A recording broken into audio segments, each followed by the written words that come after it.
Hey, Beholder 3 was a thing. Yeah, not the best thing. Even the second one, I think, wasn't like that crazy. Hey, Gasolina low.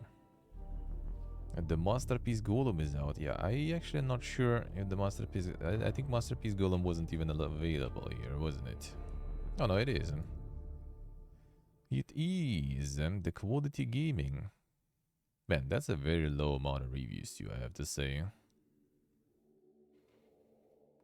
So that actually probably even prevented a bunch of people from buying this, judging by amount of reviews, to be honest.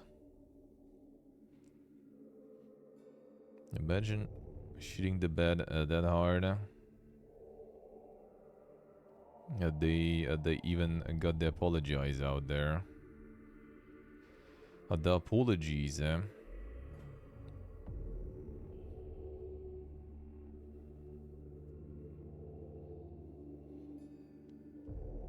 Imagine, like, still, even for free, you didn't enjoy that. Worms it? Yeah, I did. Worms Armageddon? I sure did.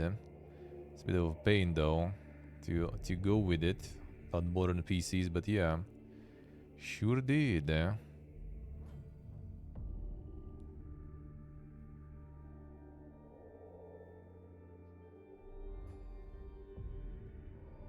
Very disappointed. Would like a refund. It's 3 hours. It's too late, man. It's too late. No refund anymore for you.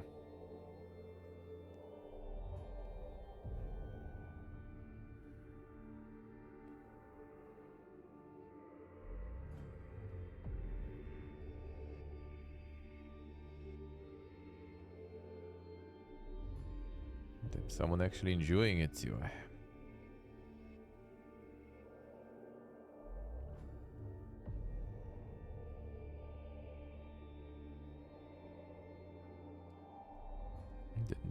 The memes too.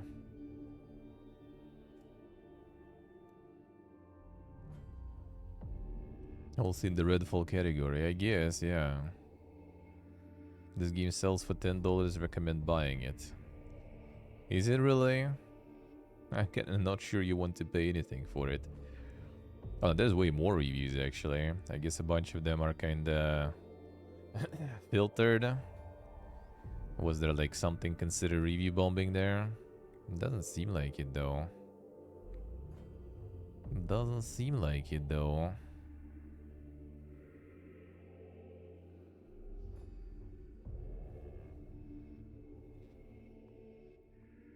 The same dev is making a second game.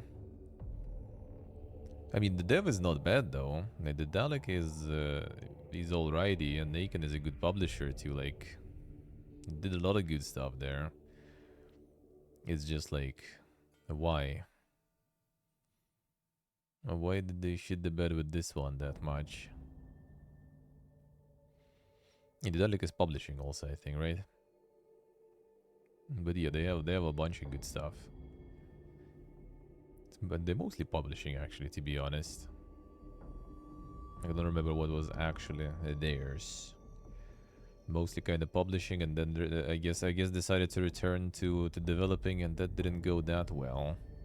I would assume.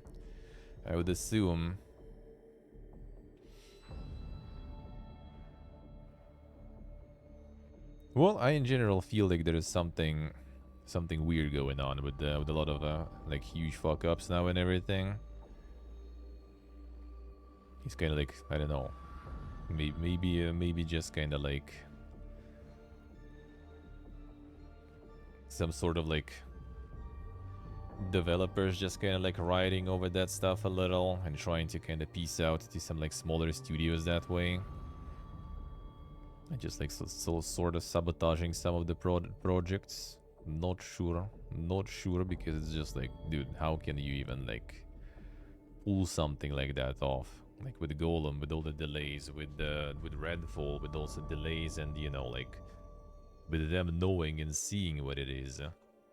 Like how and why?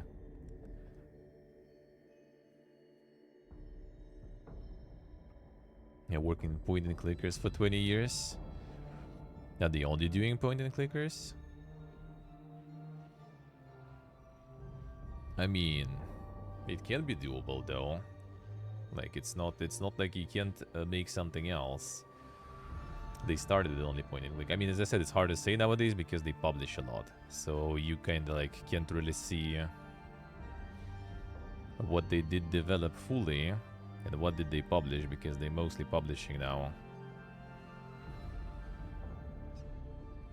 Yes, I see. But I mean, I also like it doesn't really like. Well, I mean, it does matter, right? But it doesn't matter. They can't, you know, recruit people and stuff. Doesn't mean that they can't, you know, switch basically their emploi. That all is possible. 12 billion euro to make the game. I see. As I said, like I feel like there's some weird shit going on. Like with the. Let's see what I see. Like with Redfall, for example, I kind of felt it maybe was just like developers kind of like, you know, not being happy with all the acquisitions and everything. So they kind of don't really care much. They were doing like whatever. And even if it completely flops and, you know, like the studio got like layoffs and everything, they just kind of like get like the severance package and they just peace out and go. Like, I feel like it's a lot of people just not really care, or not really caring, not really giving a shit too much. Like, there's like a good, solid big bag, solid, you know, paycheck and everything to work. And they don't really care about how it's going to be received and everything because, you know, for like the average person working in the company, like, doesn't matter. Like, the company going to get a bad rep, but they just going to leave. And that's it. Like, I don't know, because I just don't understand how he can fuck up that much with all these games. With Redfall, with Golem, it's just like, bro, you need to be like, I don't know, delusional or something, or like completely out of touch or some stuff. And that should be like the whole company that is delusional and out of touch, then, right? To not see, you know, that is kind of bad. Kinda.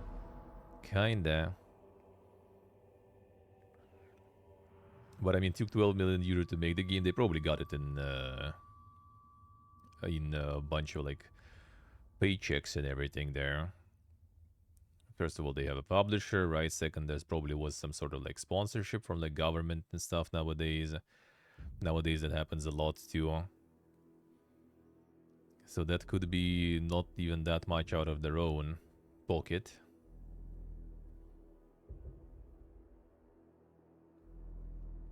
Yes, Steve, I see. Well, I mean, same as like look at the, you know, like people not being happy with like the Netflix adaptation of the, or not Netflix, right? But you know what I mean, the adaptation of Lord of the Rings stuff and everything too, right? And they also pumped a lot of money into it, and they pump in the second season too, even though like people kind of disliked it, really. So something is kind of sus there. Maybe it's just kind of the same situation. Maybe there is something sus going, I don't know. Maybe some sort of like, you know, kind of like the money laundering, or like some sort of like chargeback, cashback, whatever you call that in English, you know, scheme or something. Like getting some grants, for example, and some like money from like publishers and stuff, and then, you know, it just like completely fails and stuff, and someone got a lot of that into their pockets and everything, and the company just kind of like, well, whatever, we're gonna take that ale. Well, that's all kind of, you know, like tinfoil hat stuff, but I don't know, like, because I just don't see how it's even possible to like to do that. Like, dude, you need to be blind completely making that game.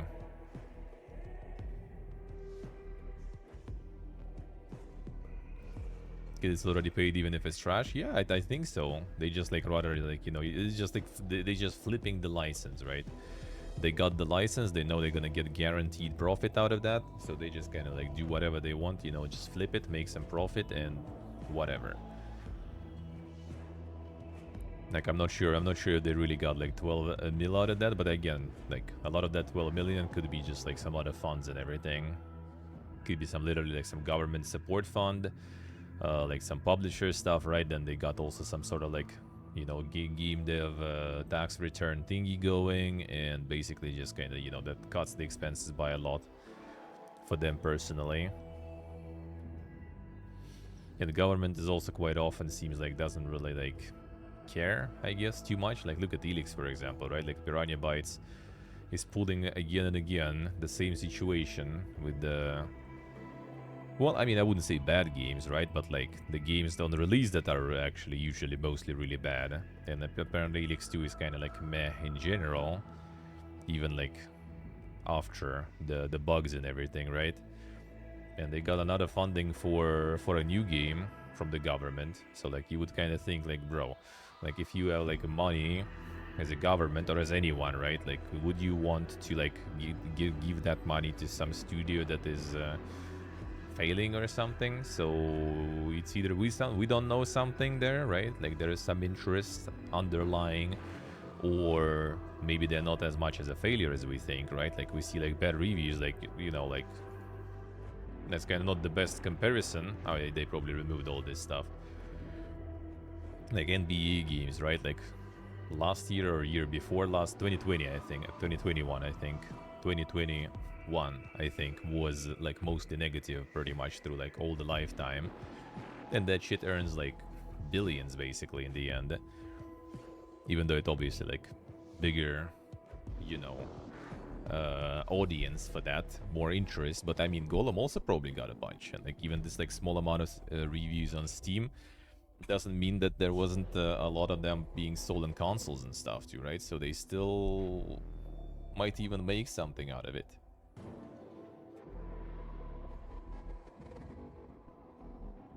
Probably save, yeah. It's just kind of safe picks, even though they might be not the most successful ones, but they are safe, I guess. And again, might be some connections, some friends, you know, all that, the usual. Because otherwise, I just don't know how you even kind of like release it that way. Like I don't understand when you like, you know, one person working on your own game and you think it's kind of like, you know, the next big thing. It's gonna be like, you know, Kojimbo is like in shambles now.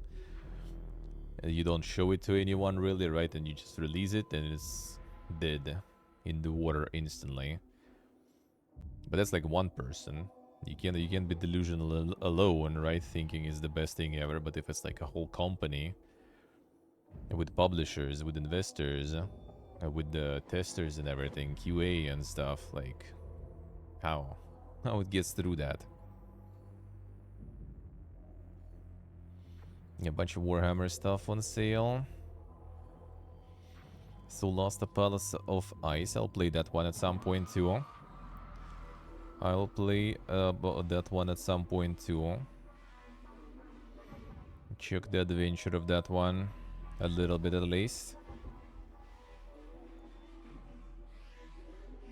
Pathologic 2 on discount also, let's see.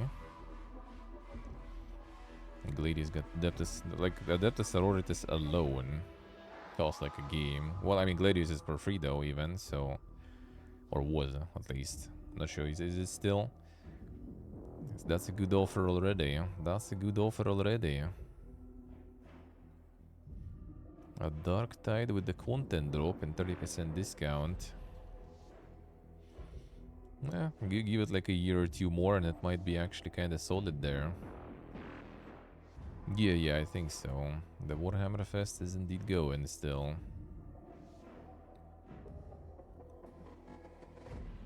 The new game launch, new game announcement. Yeah, free.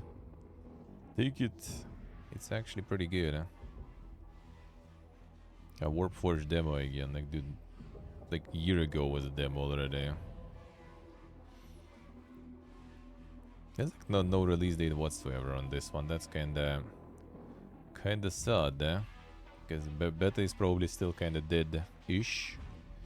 So it would be nice to play this one on the release. Rock Trader test public. Not sure. Previous ones I think were in the alpha tests. This one, actually a good question. It is better for everyone even.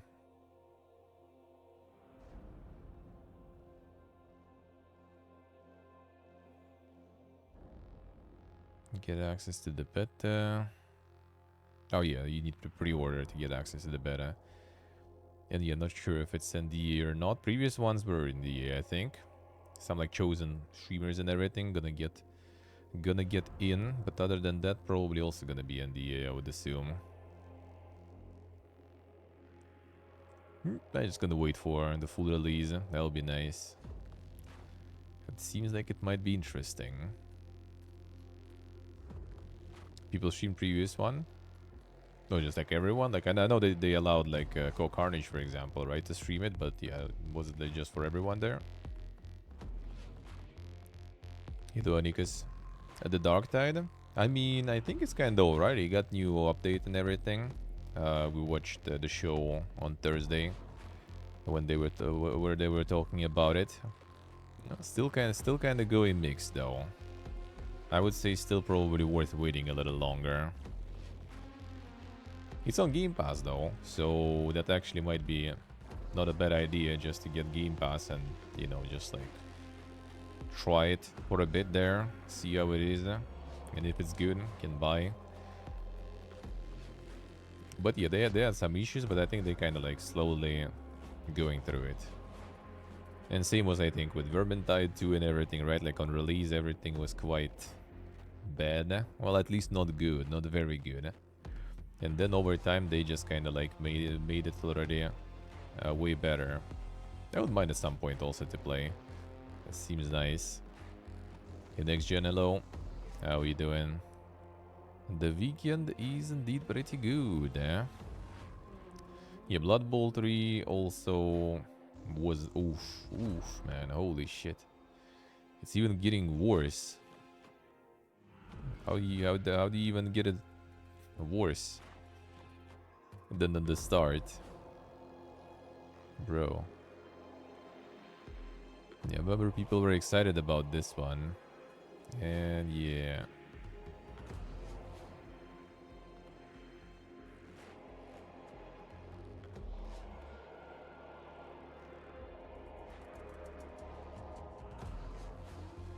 At the good time? Yeah, it just was at the summer house. Yeah, he's nice, he's nice. That was very good, Posted photos, like pretty much all over the place, I guess. Discord and Insta. And Telegram even. So yeah. It was good,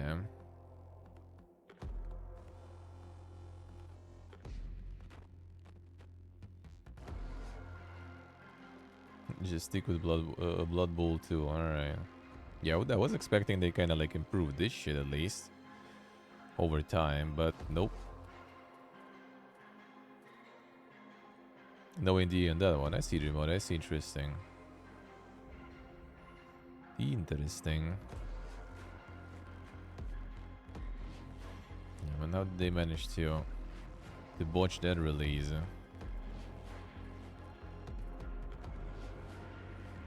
Wait, Talisman.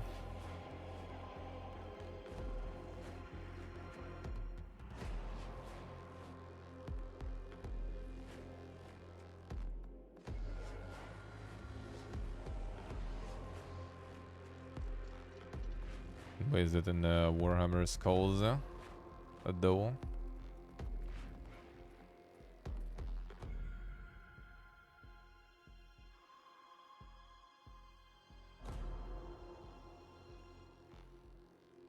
They see them answered in the head. That's something, especially like with streaming, for example, happens a lot. You just kind of like, for example, see something when you stream, right? Or like some message or something, and you like, oh shit, yeah, I'll answer it later. And I'm gonna like, you know, stop and type it in now, and then later you of course forget about it.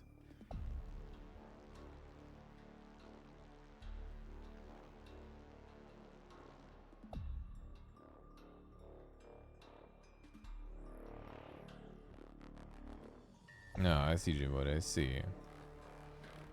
Wait, so what is a talisman and how is it connected to Warhammer even? I mean, I guess Talisman Horus Heresy, it kind of makes sense to be connected to Warhammer then. But what's with the regular one? Or they just like added it as a bulk there? Necromunda Hard Gun is a really good game. I really enjoyed this one. It was fun. On sale, I would say pretty good. Yeah, Vermintide also with some content and everything. Free update even. Pretty good. And yeah, Gladius is really nice. Gladius even like the free, just original. Like I played the original on release and it was fun, so. Oh, it's a Games Workshop. Ah, I see, okay. I see.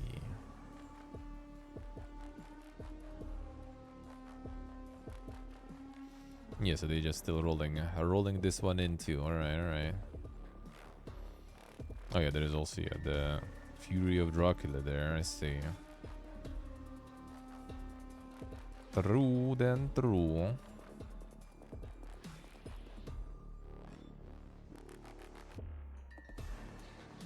Dark Future is another one. That one was at least kind of like, wasn't it with Smorks or something?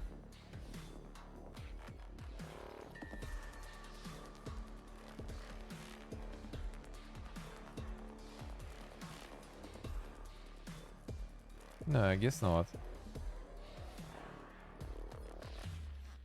The RTS game releases this year.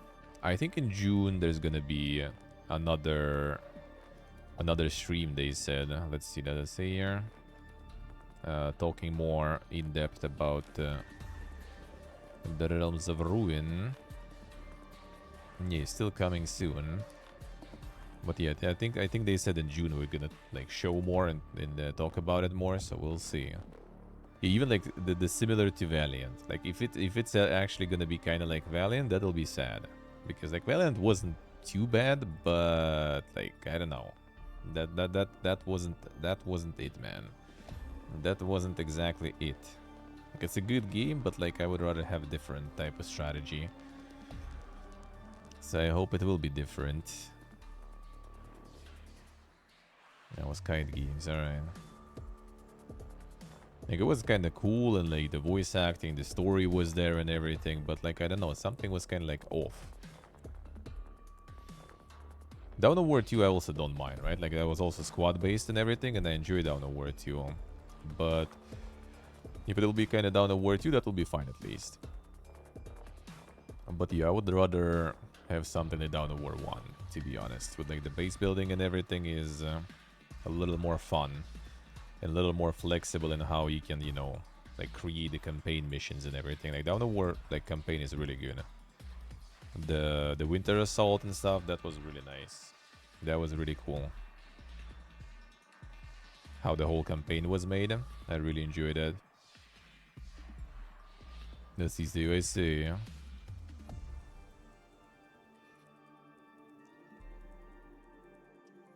Dawn of War 2 was one of the cases where like the trailer made it like for me a lot. Like that's in general Warhammer for me, to be honest. Just aesthetic, atmosphere, you know, this kind of stuff. Like if the trailer is good and it kind of portrays that well, that's already like a big bonus for the game. Especially if there is more trailers like that in the game, and it kind of just motivates you to like, you know, to go through the game just to see more of that. Like some of the cutscenes are really dank. A legendary Hoplite. Ajax's Trial free. So this I guess kind of like prologue. Yeah, prologue version. But I have a feeling that like the prologue trick is really cool for like the smaller game dev and everything, right? But I have a feeling like a lot of publishers soon gonna start abusing it real hard, and it's just gonna be like, you know, flooded even more.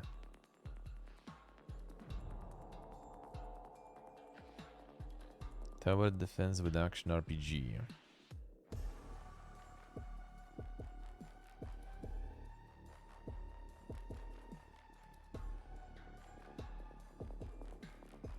He's making prologue for his tower defense game, then I think I mean, I guess. But yeah, it's extra releases for you. Is the extra boost. Like Playway and everyone, they started doing it for a reason. Like they knew that that strat works.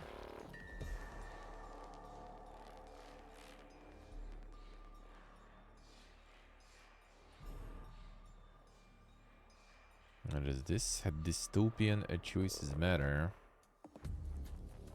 Spy strangers through security cameras, invade their privacy, discover the secrets in this digital warrior simulator.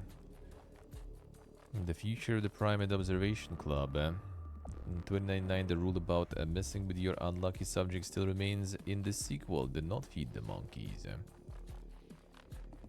The sequel, I see.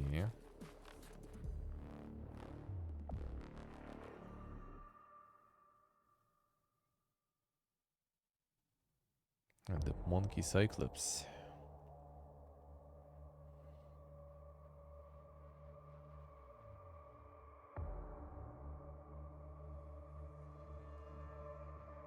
So this one is kind of pumping now too. Let's see.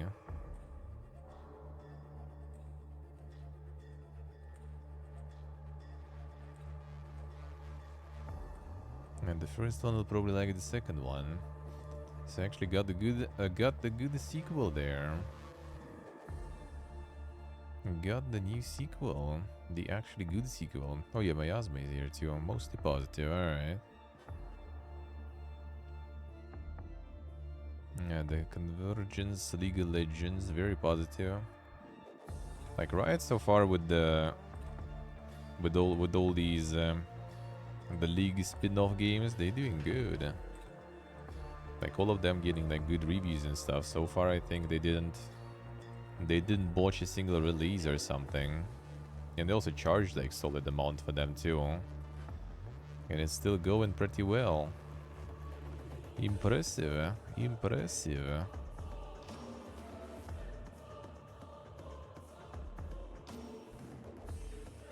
Very impressive.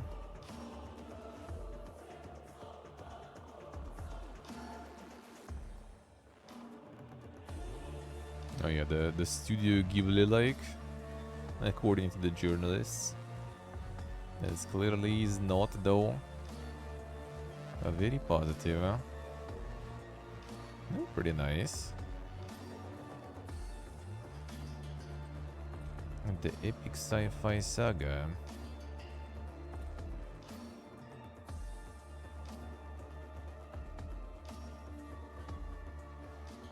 The reviews on this one.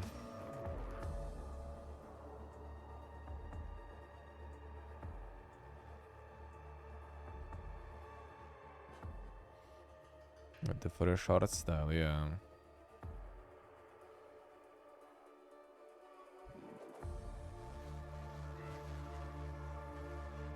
Oh, it seems like it's kinda small. Oh yeah.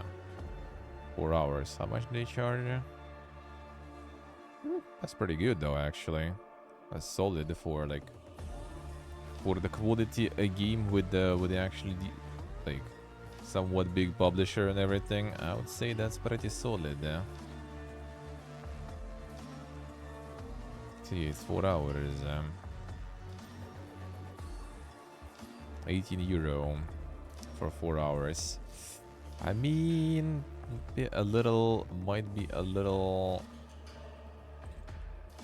Yeah, I see a lot of people like saying it's empty and monotonous. The art seems like really good. That's what people enjoy. The visuals and the audio is really good.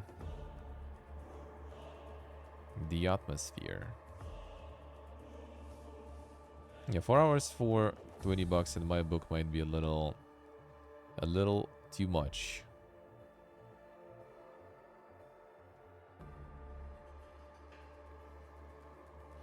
But seems like really well made, so that's the next thing. Oh, and Game Pass too. Well, then you know it. Then you know it. Yeah, yeah, it's on Game Pass, so like for 4 hours, that's pretty good. That's pretty good. Yeah, so Miasma is out now too.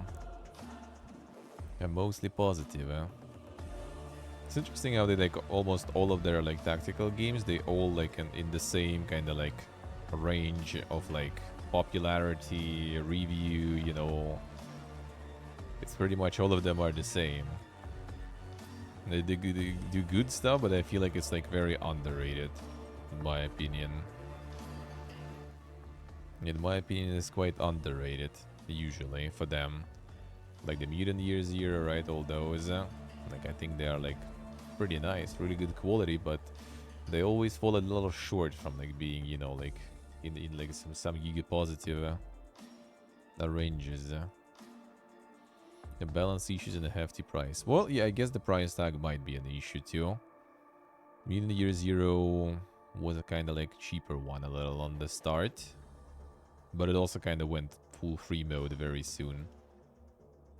It was like humble choice in a few months, and then it was already like few more months, and it was on Epic for free, I think. Hisok gets stale halfway through. That's the problem. Like I don't know. Like it's kind of hard for me to say because like with tactical turn-based games, that happens a lot for me, to be honest. Like what's the difference between the ones that are like not getting stale and those that are getting stale? That's why I also play like tactical turn-based when it's just the combat system for the regular RPG, right? Because then like the story, the narrative and stuff, it kind of just like pushes me through the combat that already maybe kind of got stale. And it also usually has character progression, right? Like in Wasteland 3, for example, I really enjoyed that. Like just leveling the characters and everything and, you know, seeing the next combat, how your decisions, you know, change it and stuff. Like how much more broken and everything you became and stuff. That was the satisfying part. Even though the combat itself wasn't like anything super stellar or something. But like the progression and the story that pushes it, that was what was working for me. That's why I like barely play any like purely tactical turn-based, right? Like I still haven't played XCOM and stuff. Even though like everyone says that I should and I surely gonna enjoy it and I probably will, but I have a feeling that yeah, I'm always afraid that I just like gonna get bored of it.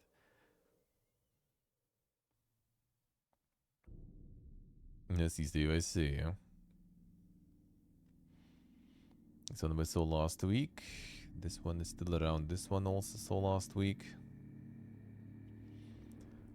The Phantom Doctrine, I was actually looking forward to this one. Then on release, it was not very good, so I kind of stopped looking forward to it and everything, and then I kind of never really got back to it.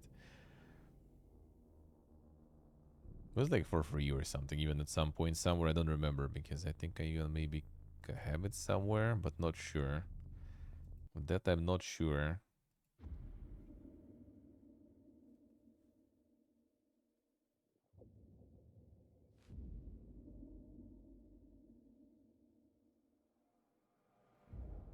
Let's see, so I see.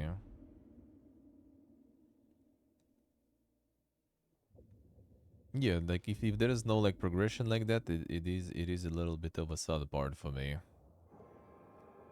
Yeah, this part we already like saw before. So like there are like some new releases and then the rest is already around for weeks. The Outlast trial still pumping. Already or not on sale. Got in the tops. Hunt.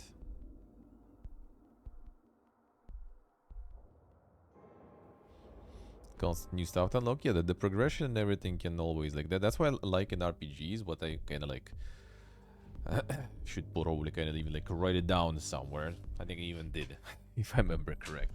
Is they put a lot of like, you know, attention and effort into like this progression system. Like you need to kind of constantly keep like maintain the flow of like, you know, like the new candy you throw at the player. Like the longer periods you have without, you know, like level ups and stuff and changes and things, then like it more kind of boring it might get. Well, depending on how you make your gameplay, right? But if you like kind of keep keep making it exciting to try the next level and everything, then maybe even with not the best gameplay, it's still gonna be satisfying enough to keep going through the story.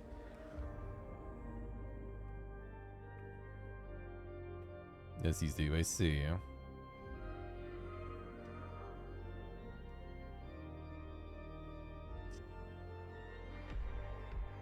Yes, these days, yeah, that usually makes me not really enjoying things. Depends on the game, though, of course. Like, there are, like, story games, narrative games that don't even have any progression, right, really, and it's still kind of nice.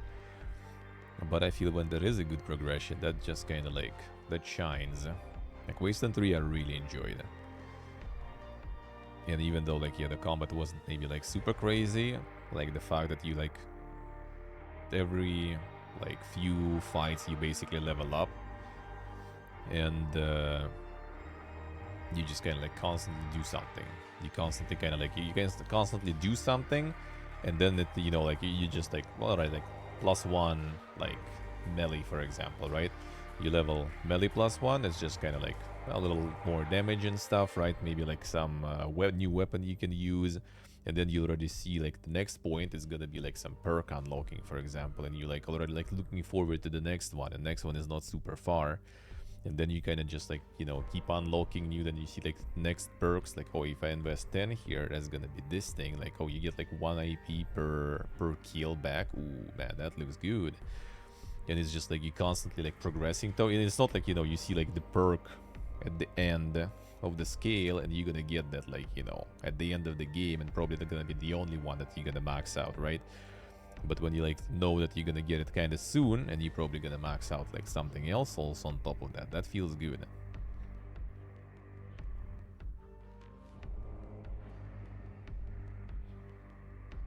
Oh wait, they made infinitely respawning enemies. Oh yeah, that stuff I hate, man. That's what that's the stuff that kind of, like, stops me sort of from, like, going into some of the JRPGs and stuff, for example. Like, I remember even in South Park, for example, right? Not, like, the best example of JRPG sorta, but, like, it was good, it was fun, but, like, the respawning stuff and everything, and you at the end already, like, bro, like, can I pass? No, don't fight me. Hey Secret, hello, how are we doing? Frigato, Shadows of the Caribbean.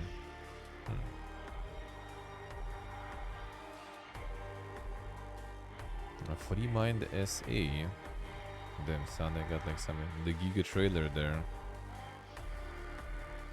Challenging a real-time tactics stealth game. Intriguing a realm of pirates.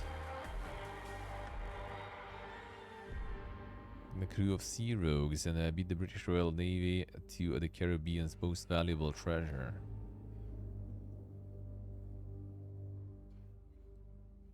Damn son, the trailers, man. The trailers.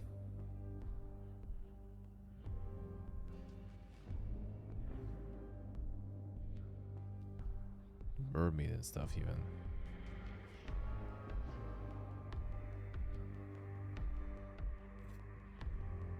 The Fiesta. And it's kind of, like, makes you question, like, is it actually, you know, like, some serious stuff, or is it gonna be some meme galore there? 29th of May. Soon.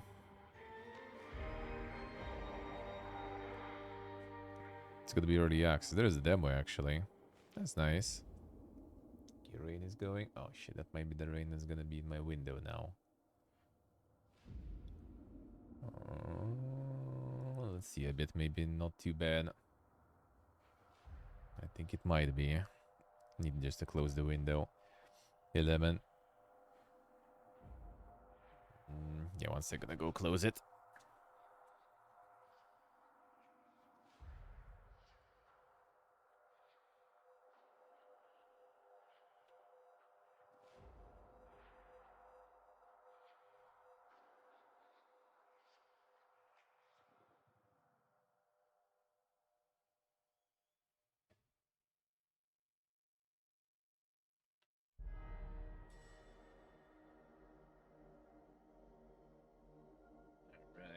It's nice. Yesterday weather was super good, so now I'm okay with rain. I managed to get home from the summer house without rain, so that is also good.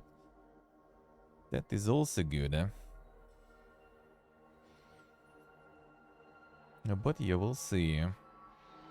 Yeah, this is the pretty much kinda the playway, like they already going ham there, promoting all the other projects and stuff. The classic. The classic. Oh, well, I mean, yeah, Playway is one of the publishers here, too. They don't show here, but they here. I see. But they pumping. They pumping.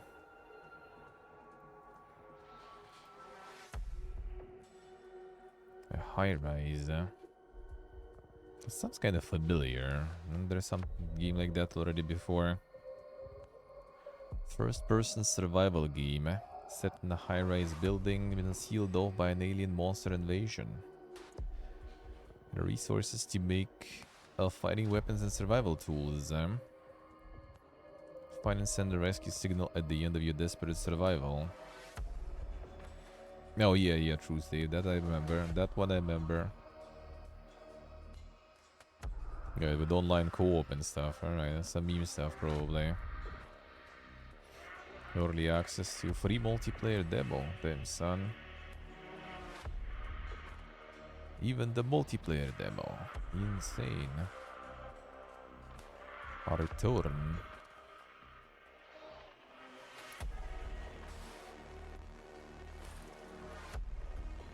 A return to your home planet after 200 years of space travel in this atmospheric, art-driven adventure. Shoot, slash, and roll your way through dangerous enemies and ancient bosses, purchase items, and unlock powerful weapons.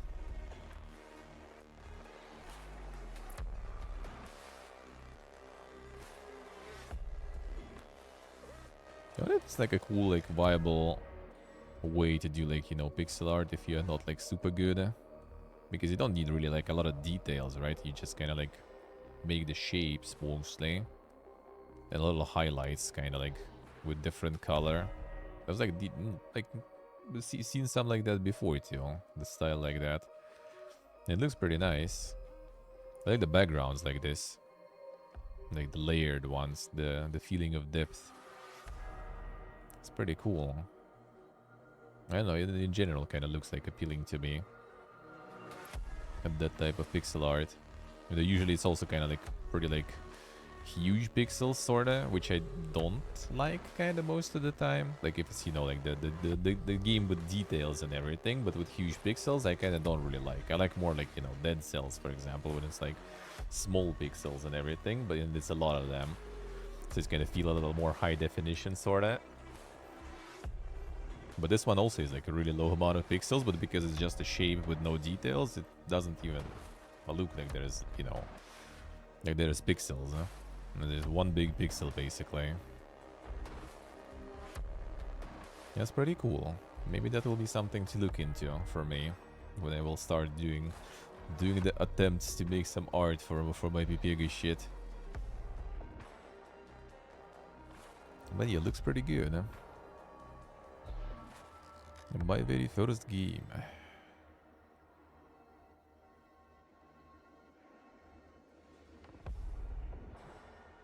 Ooh, thunderstorm, nice.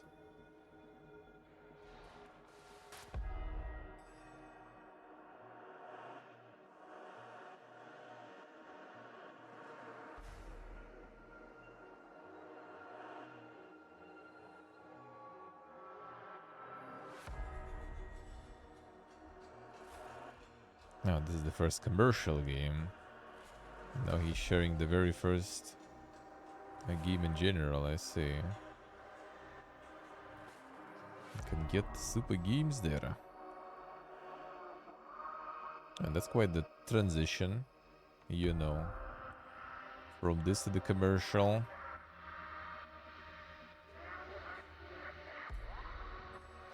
The main tutorial for the game was won by Tom Francis. Some of the art assets were from tutorial by Hardbeast. The engine used was GameMaker 1.4, used pixel edit for the art.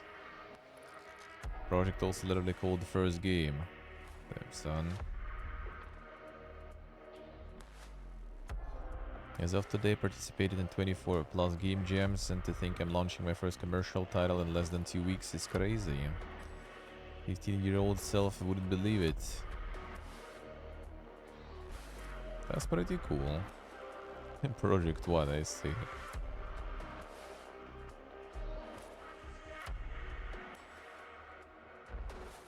Yeah, I just have like post-apocalyptic caravan, I think. That's pretty much it. Even though it's already kind of probably not gonna be about the caravan exactly, but you know, at least it's still post-apocalyptic, I guess. So that's something. That's something.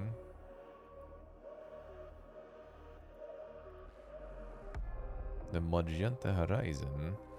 That's some dang card there.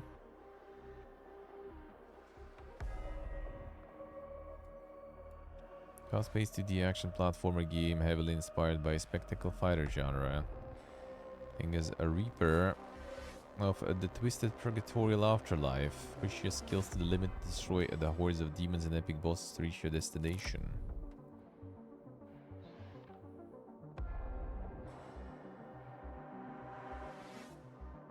This looks pretty dang.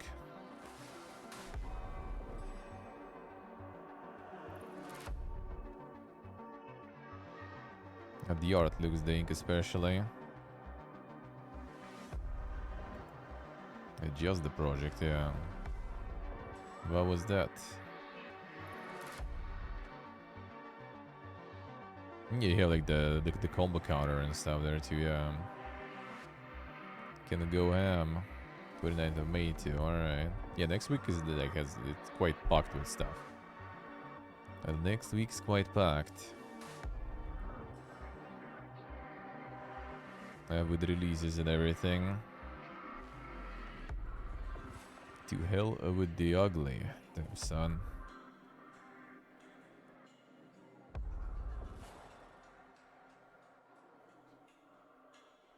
Yes, you see, I see.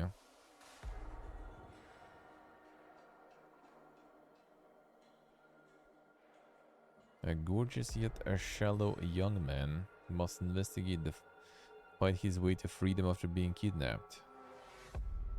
Alternate between turn-based combat and investigation in this film noir adaptation of the novel by Boris Vian. Interesting.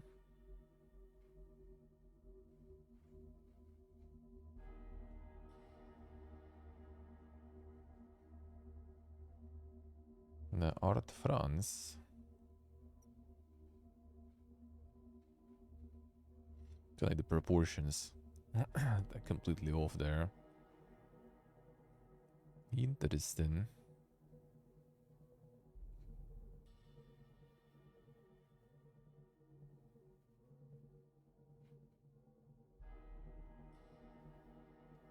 Go to window. And the Golem gaming, yeah. The best type of gaming nowadays.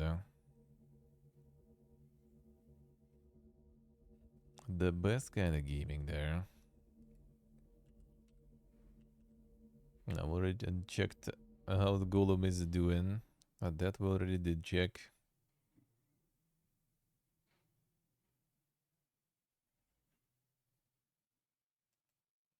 Let's go.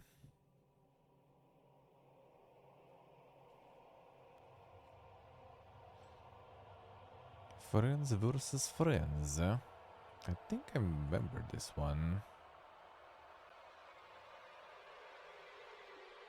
Combines combat and deck building.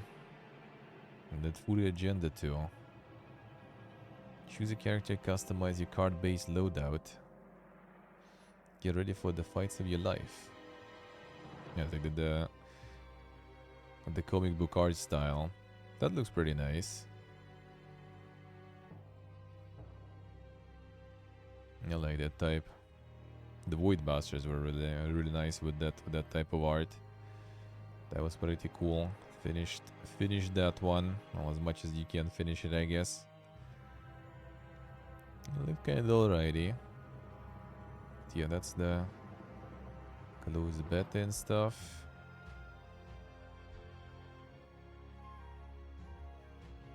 The online PvP shooter. Don't know how matchmaking and everything gonna be.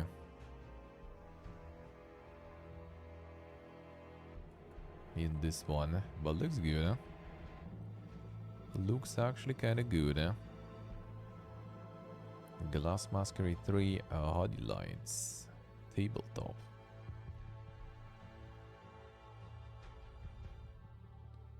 Glass Masquerade sequel. Oh damn son, insane. Get the puzzles. Insane. Assemble jigsaw puzzles inspired by different cultures and themes.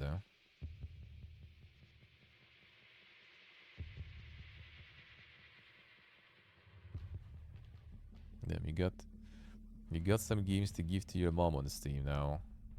There it is. There it is. It looks pretty high quality though. For the puzzles like that.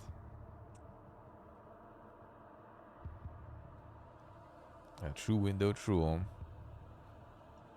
I only play Zubo, I might also play that. But that's true, that's true. It's not even competing with the bigger PvP games. If it's more like if it's not free to play, you know. And then it all comes down to if they manage to grab the audience and get enough people to buy the game to play it. Because if they're not gonna, then the game is dead instantly. Because you know, people gonna be playing with like the same lobby all the time. Then people probably are not gonna play for long. That's the main scary part with online PvP indie gaming. That's why some of them sometimes do like some sort of like free to play start or something, or like some sort of like a way to basically kind of play it for free or something. Or some of them sell like the packs, right? Like you can get like bonus keys that you can give to your friends and everything to play. Like even Don't Starve Together started like this, if I remember correct. They were giving you the free key or something that you could share.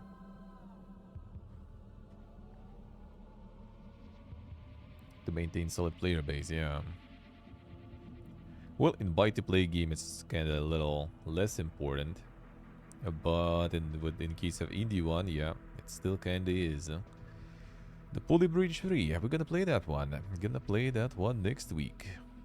And I think the Twitch extension is also gonna be back, so we're gonna play this one.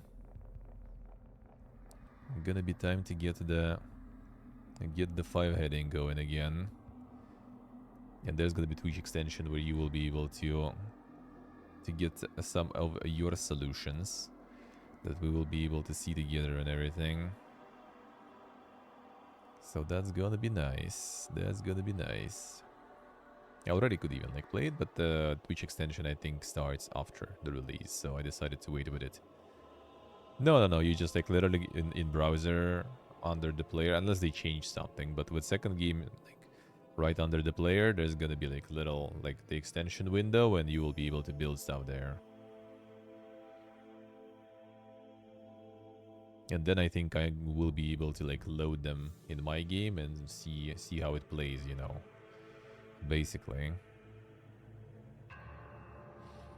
So yeah, next week we'll see. Not sure when exactly. Because 30th of May, I assume it's also gonna be like kinda in the evening. So probably second half of the week gonna play it. Maybe on weekend actually or something. Why not? And just to meme around with this stuff. Could do that. Could do that. But yeah, like the streams of the second one were really fun. That was good stuff. With extension and everything. Those were the good times. Mobile Suit Gundam Battle Operation 2. Damn, what a name. What a name. Bandai Namco. Not even trailer or something. They're too cool for that. Just 5 screenshots for you, that's it. It's gonna be free to play, I see. With a bunch of stuff already being prepared to start selling when it's out, I guess. There are gifts at least, nice. Something you can do when there is no trailer at least.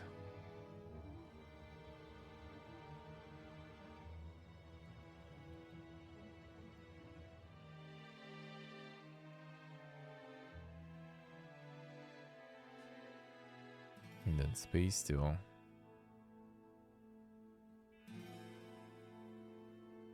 Another Overwatch clone from Gundam. Seems a bit different, but maybe. Maybe. Wait, I heard they announced the Demon X Machina, right?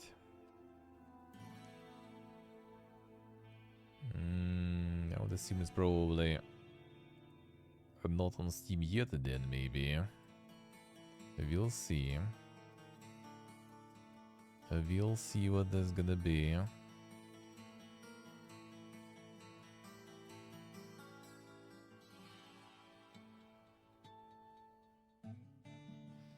Titanic Scion, alright. That might be good stuff. That might be actually nice. Is it on Steam too? I don't see it really. It might be also, you know, not available. As usual. Get DLC galore there only. Insane. But yeah, we'll see, we'll see. Yeah, that was a fun one. No, this one I know, this one I played, this one I streamed already for 30 hours. That was just a teaser trailer, I see. Yeah, we're talking about the next one. Talking about the second one. Or, I'm not sure, second or, well, at least new one. Let's put it that way. Let's put it that way. There is gonna be a new one. Alright, even, come on.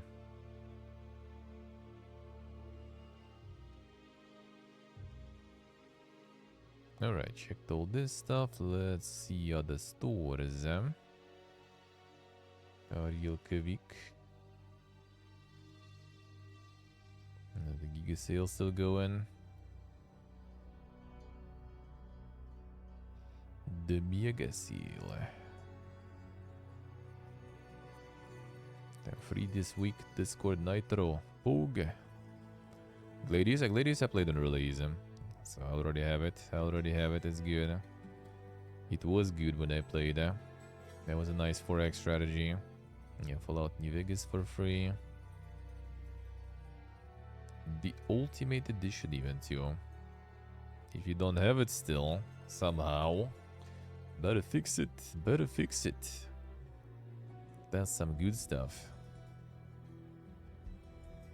For free.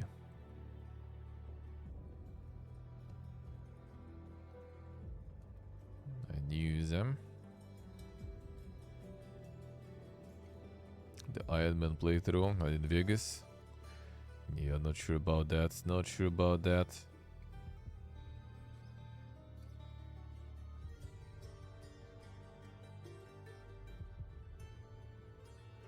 It's kind of like not exactly the gameplay type of game, for me at least.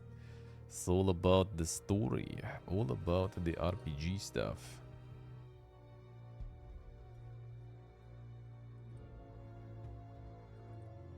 Alright, anything interesting?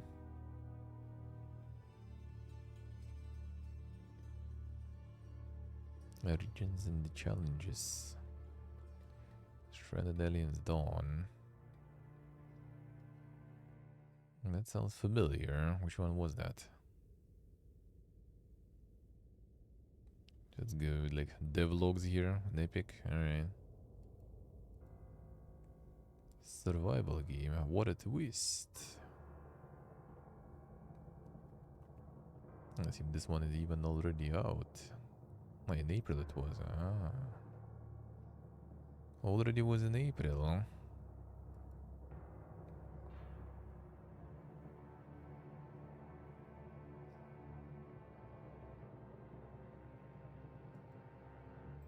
Yeah, there was like another strategy or something, I think, that we saw even played before, maybe.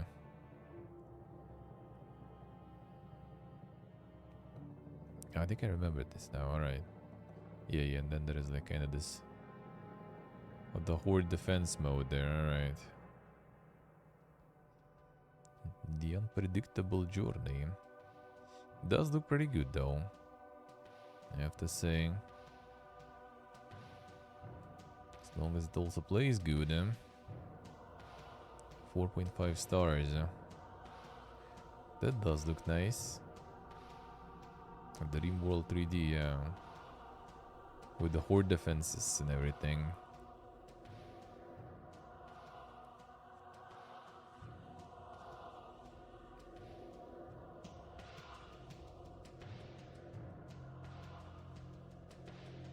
Summer Game Fest is back with big announcements, wall-to-wall news and the world premieres. Them promoting Jeff. Oog.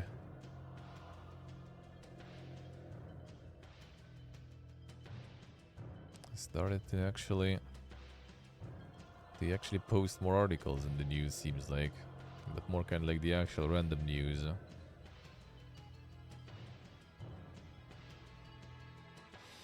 Constantly harassing Konami nowadays. How so?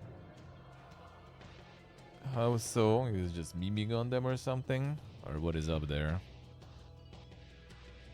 And what does he do with them?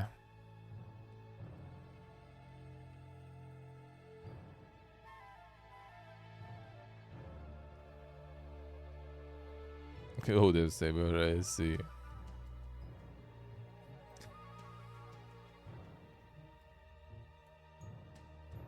Gotta, you know.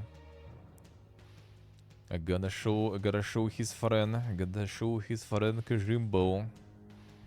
The dedication. The dedication.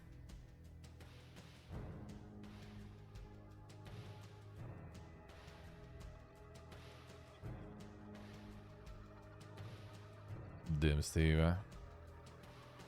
You're also on the mission. I see how it is.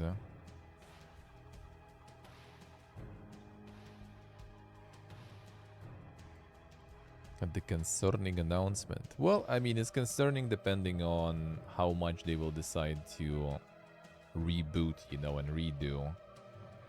If they just gonna, you know, actualize the graphics and everything and make it run and stuff, then, I mean, why not? Why not? As long as they're not trying to, like, change too much there, then yeah, then without Kajimbo that would be weird. It would be weird.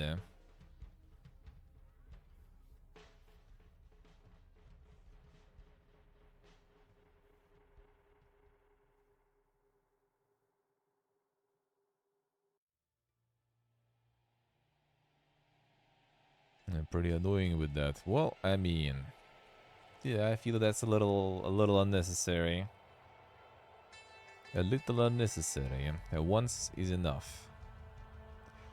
Like, you know, they should credit him though, in my opinion, Kajimbo, since, you know, he was participating in that. He was making that, but yeah, it wasn't him alone. And if they got all the rights and everything, then, you know, it is what it is. It do be like that sometimes. Just need to give the credit where it's due. If they're not gonna, then yeah, then it's time to go post the replies to their tweets, I guess. The Spaz Marine 75% discount.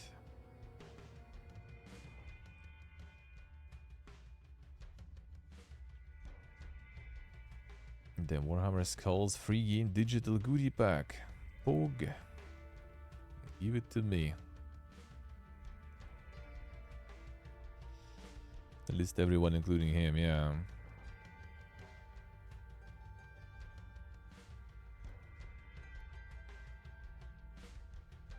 They should list everyone though, that's true. That is true.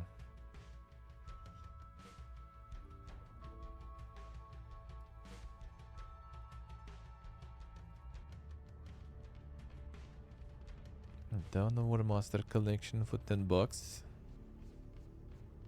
That's also not too bad, huh?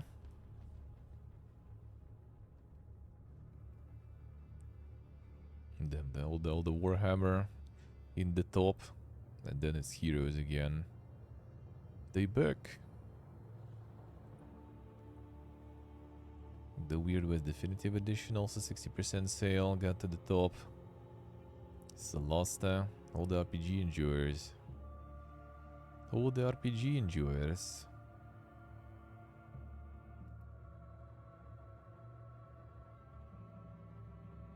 Spiral Dystopia Unrated. I'll see how it is. From Boomers to Coomers continues.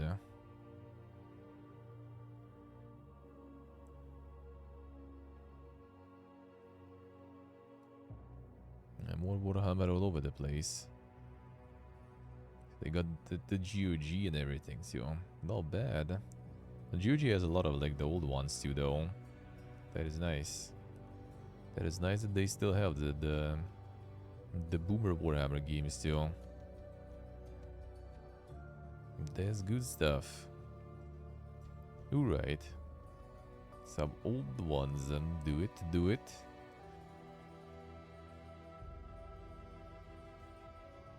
What else do they have from the Warhammer actually? Warhammer Skulls. New releases. Alright, 86 games actually, damn son. A Mono War. Damn, it's $1, man.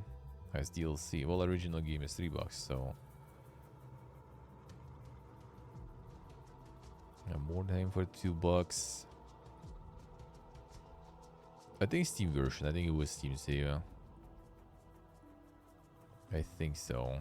Well, I mean, I can check. I can check. Yeah, I think it was on Steam, yeah. Yeah. That was the Steam one. In the Steam version.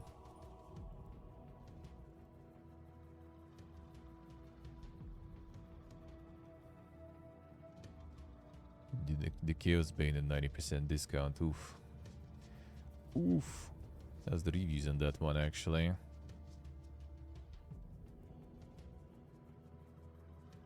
Remember, it was also kind of like pumped that they had all this, like, you know, pre-order to get like, or like pre-order the deluxe edition to get few days early. Mixed. Very positive recently actually though.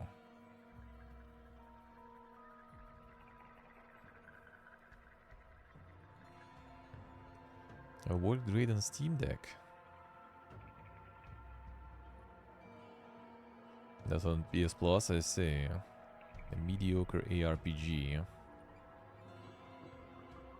Improved browser game. Damn son. Oh, Inquisitor Martyr? Yeah, that one I was kinda actually even planning at some point to play myself. Stripped version of Diablo 3. Areas with lots of similar minions and almost no loot boxes. The loot boxes, man. Bosses drop crap.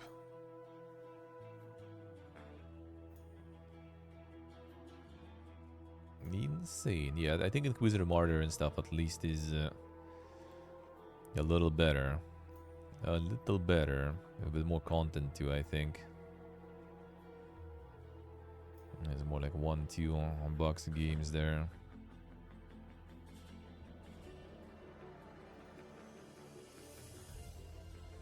Mechanicus.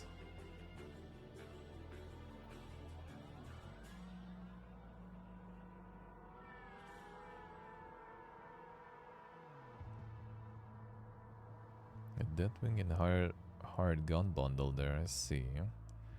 Shooter a dual pack.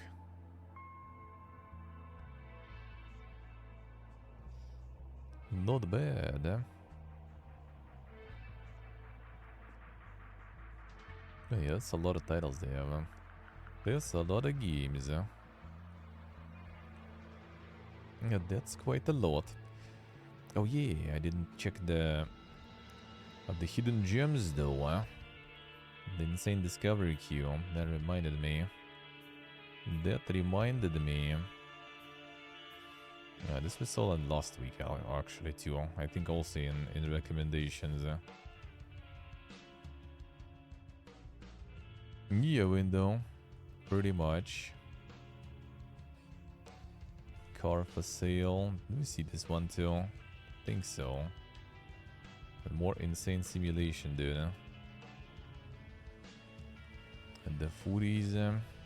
Yeah, the amount of reviews is still kind of like staying there. Which with such pricing is not really surprising, I guess. They still stay kind of the same there. And also gonna be like the Game Pass galore and everything. The Pocket Mirror we also saw, like, are you gonna be showing me the same stuff we already seen before? Come on.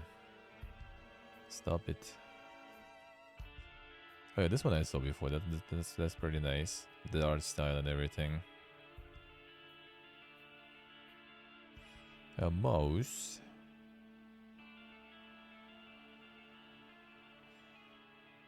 A very nice art style.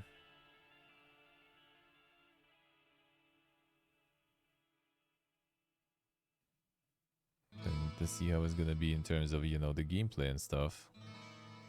It's interesting how even the trailer is like in the debug mode with like no map and stuff. I guess it's like that early still. Well, with such hard style also is I feel it's kind of smart to start early, so you can already start like building up the you know, the community, the player base, because of the, you know, like the art style. That's already gonna be like, I think I saw it like in one of the like the articles or something, like one of the gaming websites or something posted about that stuff, so it's already got noticed. So that was smart. That was smart. Yes, well, actually, it's not the lowest price ever. I think they give you, yeah, 30 days range. So it's kind of like, not that good of an information because, you know, it's probably like previous big sale was more than 30 days away, right? I think Is There Any Deal should be showing that. Is There Any Deal, I think, should be. That might be a good idea to check that one out for the low prices. Well, for Steam, there is SteamDB also, you can always check, but yeah, like among multiple stores, I think Is There Any Deal should have that.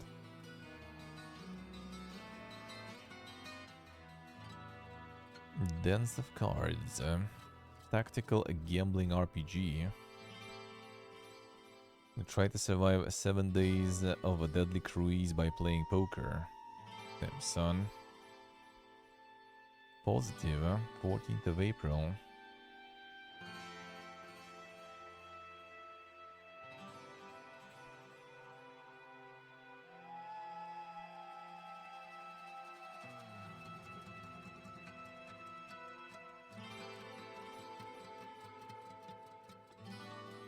That's some dang stuff there. Yeah, multiplayer also, what? Online PvP. Oh, so like I guess you can just also play that poker. With the friends. Mix of poker RPG and good old-fashioned dead game.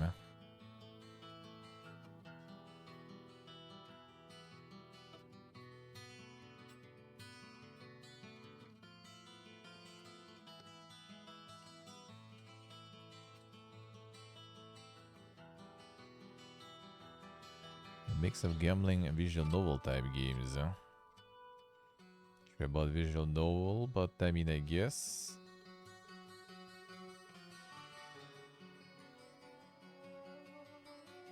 And yeah, seems like this one is quite nice.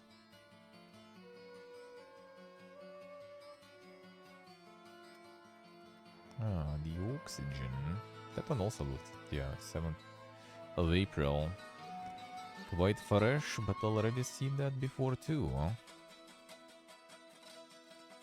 It's only mostly positive now. What's happening?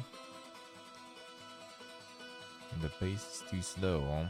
That's the old one though, but I guess that didn't get patched probably, I would assume.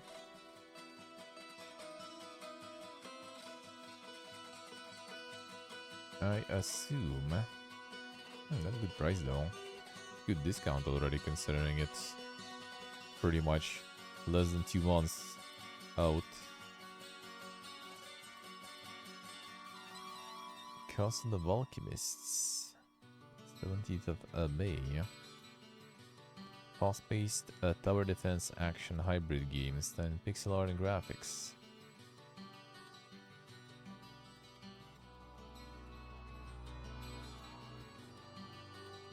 Yeah, more dank tower defenses there. Huh?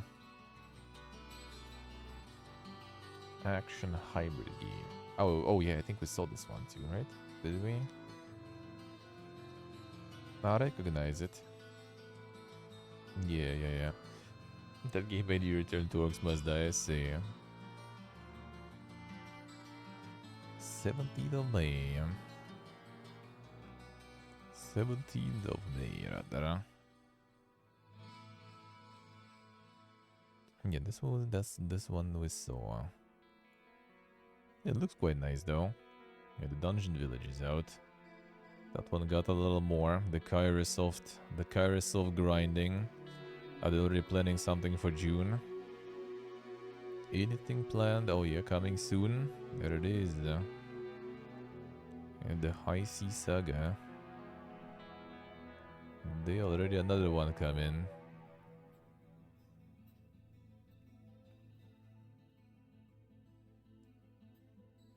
Already another one on the way. They just keep pumping the same stuff.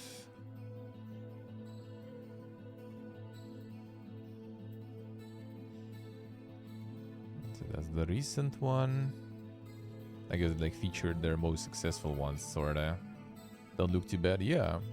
Yeah, they're actually kind of nice. They look good. It's just the thing is like they just like, you know, they farm it. They farm it hard. Like some are a little different at least. At least this one kind of like, you know, like the art style. The environments are different. But the rest is just kind of like again and again and again. Yeah, we were checking last week, I think. Last week we were checking their all their catalog and stuff. It's kind of interesting to see. But yeah, apparently they're all making the mobile stuff. So I think it's all this stuff pretty much is like probably, I would assume, on both platforms. So yeah, they just farm. They just farm. I mean, I respect the hustle. At least this doesn't look like some, you know, complete pig acid flips. So why not? Now Rule the Waves 3. Slytherin. Oh, that's some dank war game then, yeah. Seems like it. Simulation of naval ship design and construction, fleet management, and naval warfare from 1890 to 1970. Son, the rule the Excel, yeah. Sorta, the UI. It's actually like literally just like the Giga simulation there.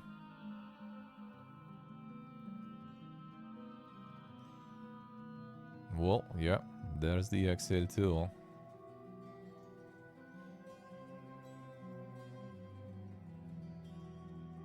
There you go.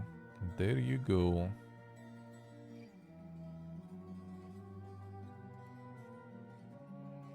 Yeah, a lot of people do be enjoying that. Predecessor combines AAA graphics of Windows 2000. Peru with the learning curve of Arch Linux.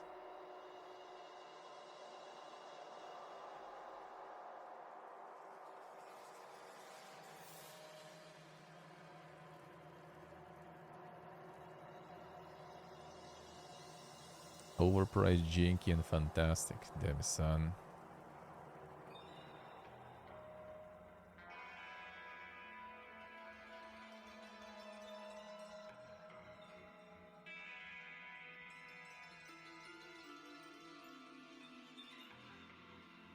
If you enjoy history and naval warfare, please look past the old school graphics. There are a lot of like simulations like this with the graphics like that and everything. I guess I assume it's just kind of like not even like worth using like the game engines or something. They just like roll with some sort of their own system there behind it.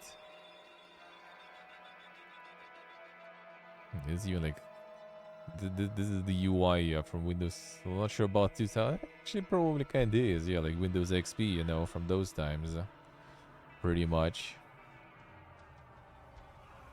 And they be pumping, man. They even slid in as a publisher. HTML5 website looks more modern. Pretty much, yeah.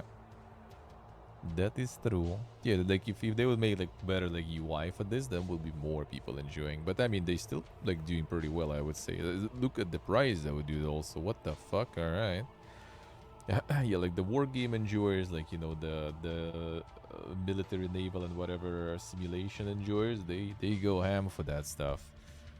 If you provide them some good content, even if it looks like trash, they're gonna enjoy it. They're gonna get it. Saying, oh, it's our favorite company, the Seaboard Game Entertainment. Now that's the asset flip. And these guys keep pumping it. And these guys keep going. And with the glorious RPG Maker there. And probably the same reviews too. From the same accounts.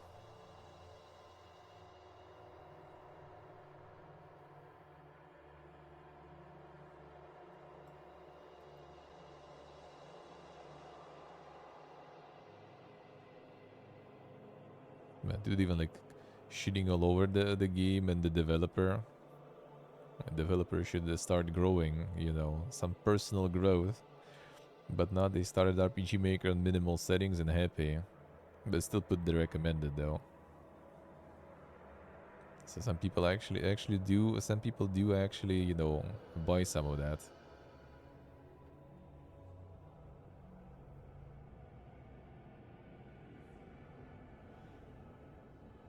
Yeah, some of the dank reviews in the style of the Pipiega School essay, Google translated. The usual. Yeah, this is one of the crazy farmers with the asset flips there. 26th of May. Yeah, there is a bunch of those. Yeah, 26th of May, 19th of May, 7th of April. Damn, that was like a month break there, brother. 24th of March, 3rd of March, 17th February, 13th January, and December, October, September, August, July. Like basically like on average one game a month. Just keep pumping, dude, huh? Just keep pumping it. And then yeah, it's like pretty much the same amount of reviews all the time. I assume they just kind of like try to get like over 10 reviews, right? To get like the Steam visibility boost. And then whatever happens, you know, happens. And they all sit pretty much on the same amount of reviews. It's probably kind of like 10, 12, and the rest might be actual reviews, really. Sometimes, that's 28 on this one even. Damn, son. Successful project. The Weird Japan.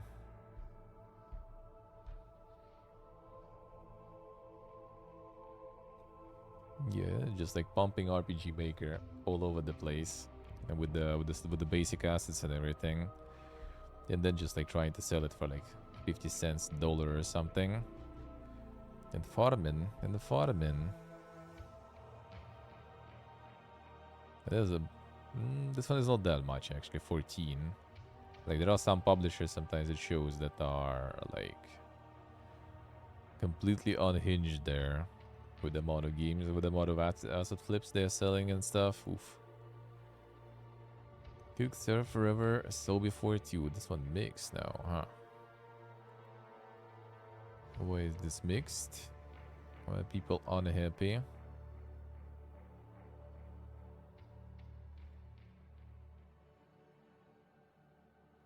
Repetitive missions and no progression.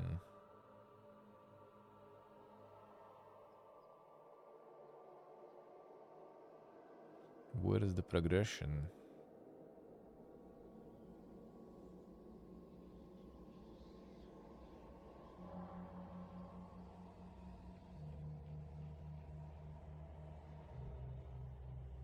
It's like if you took a rhythm game and removed the music. Alright.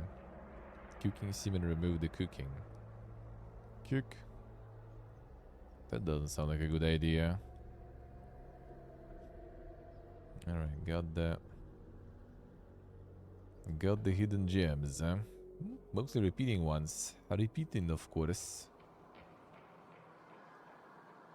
Alright, let's get to the news part. But yeah, I didn't have time to do notes in the morning, so I'm just gonna be getting them right from my feed then. So scrolling, looking into them will be a little slower than I usually do it. But we will do it. Let's see. See what is up.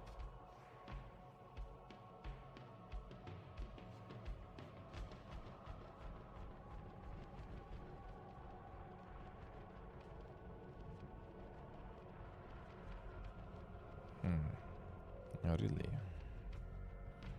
Oh, really now, huh? Final Fantasy 16 is a PlayStation 5 exclusive.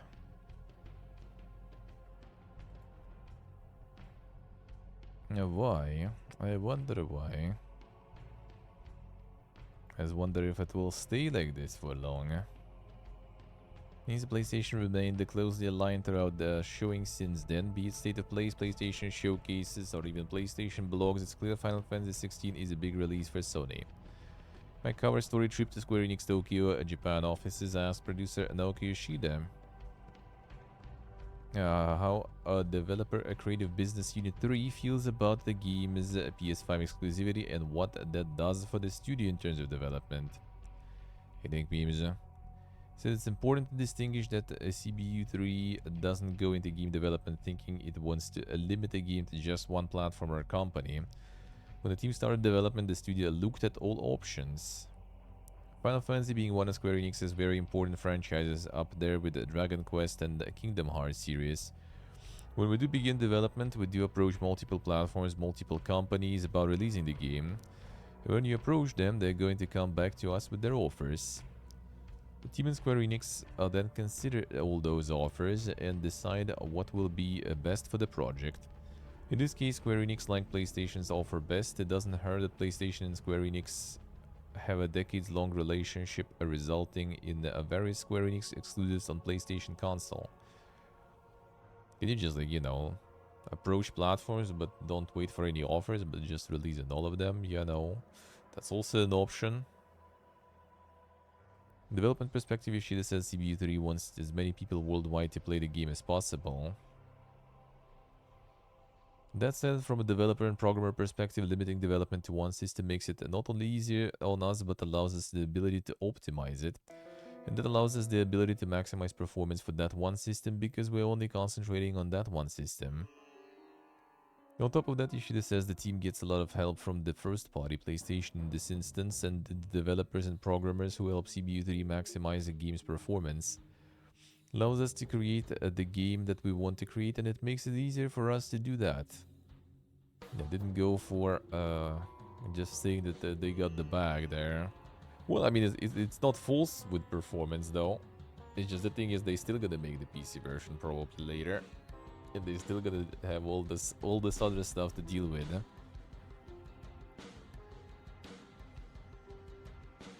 Alright, let's see.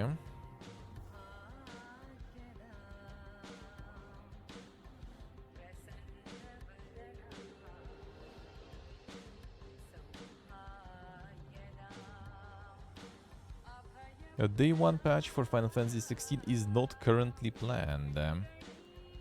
Final Fantasy 16 has gone gold, and there is no day 1 patches for that.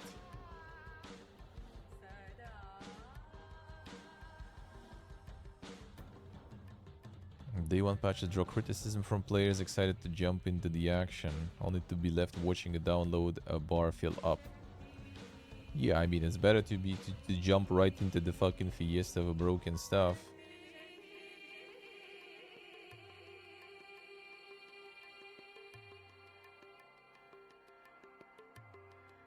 Is they not working on a day one patch? A revelation that continues to become rarer with each new release in games. Shitaka gave me a few reasons as to why. The first is that the team is confident in its final build of Final Fantasy XVI. Second is that he and producer Naoki Yoshida and the rest of CBU3 team believe the game should be ready to go at launch, recognizing that not everyone has access to the internet needed to download day one patch in light of Final Fantasy XVI's global simultaneous release. So as of right now, we won't be downloading a big patch on June 22nd when the game hits PlayStation 5. However, Takai notes that CB3 is testing the game daily and searching for bugs, and things could change as a result, but right now, like in the days of old Final Fantasy, this entry should work entirely as expected out of the box. So they, instead of day one patch, they're just gonna patch like a few days later, probably. Well, I can see the point of, like, you know, the fact that some people don't have access to the internet, but I mean, they just not gonna download day one patch and just keep playing, you know, unpatched version. Then that's an option too, I guess. Why not?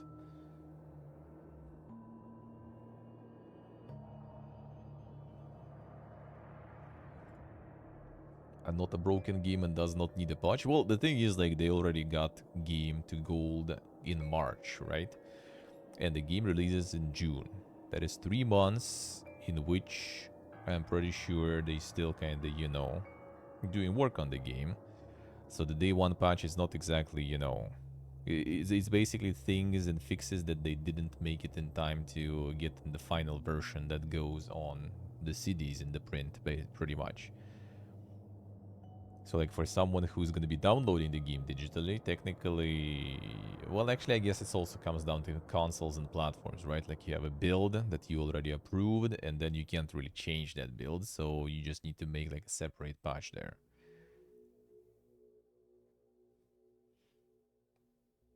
And games did not always launch broken, but I mean, they still had work on them, right? Like games always had patches. That always was a thing, really.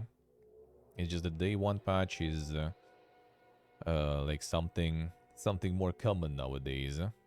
But I think it's more common nowadays not because, you know, things became way more broken. I mean, they kind of did, but not because, like, I guess like something is like much different to how it was before.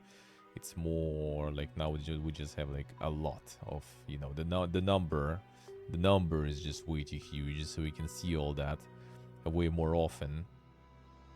But I think like all this patching and day one patching is like not even really that bad of a thing. Like you can download it, you playing offline. I mean, just play unpatched version, you know. No one's forcing you. And other than that, I don't think that's a bad thing. Like in 3 months, if they still kind of work and didn't go on a vacation or all of a sudden or something, then in 3 months you can like change a lot of stuff. You can still like, you know, like find and remove some bugs. You can even like just keep polishing and like improving your optimization, for example. So like, why wasting time?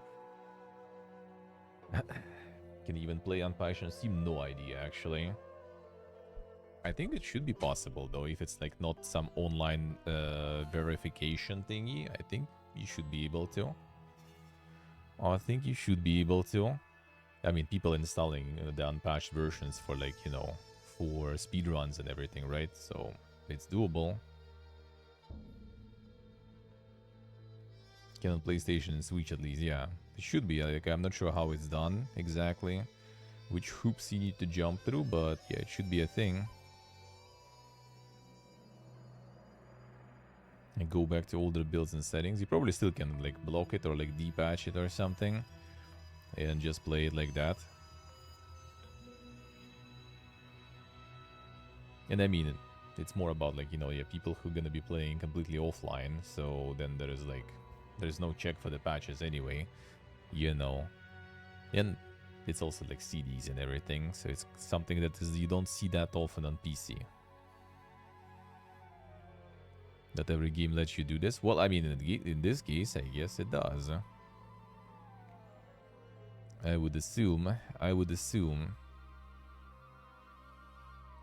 That there's still a decent amount of games, I think, that are completely fine with you just playing offline.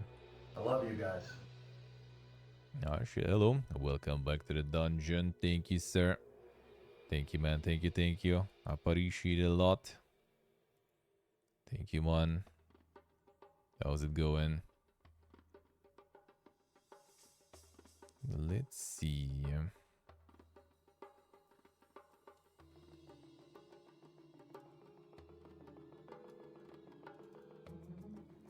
NetEase announces a Brain Game Studios to work on open world game inspired by 80s movies.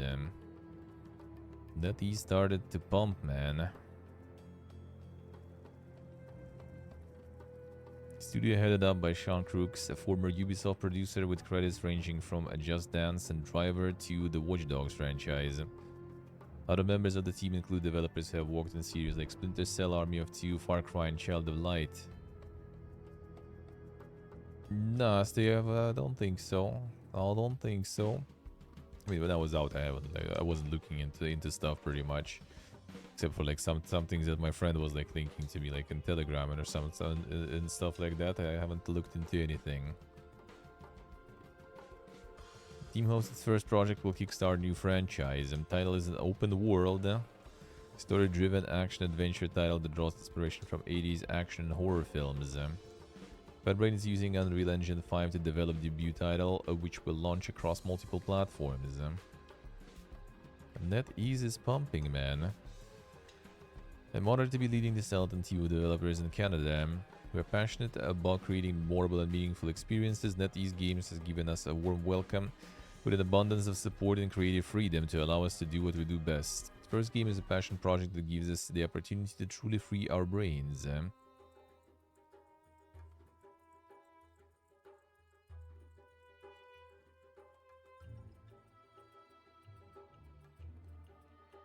The ZeniMax with Star Wars MMO?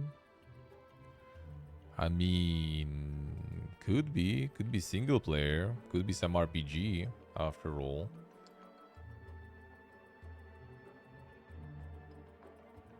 I don't know why really.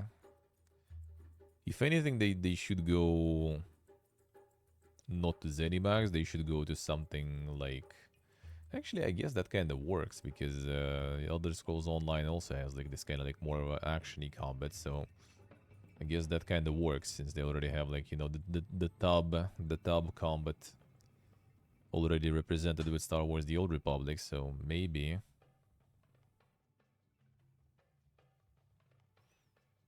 The Bethesda style. Well, I mean, ZeniMax is not exactly Bethesda. ZeniMax is mostly like the studio that like they are above Bethesda, right? But like in terms of games, they're making like Elder Scrolls Online. That's their territory there.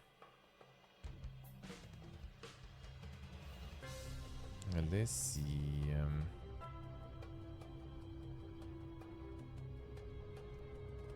Final Fantasy 16. No current plans for DLC, by the way. I kind of doubt that though.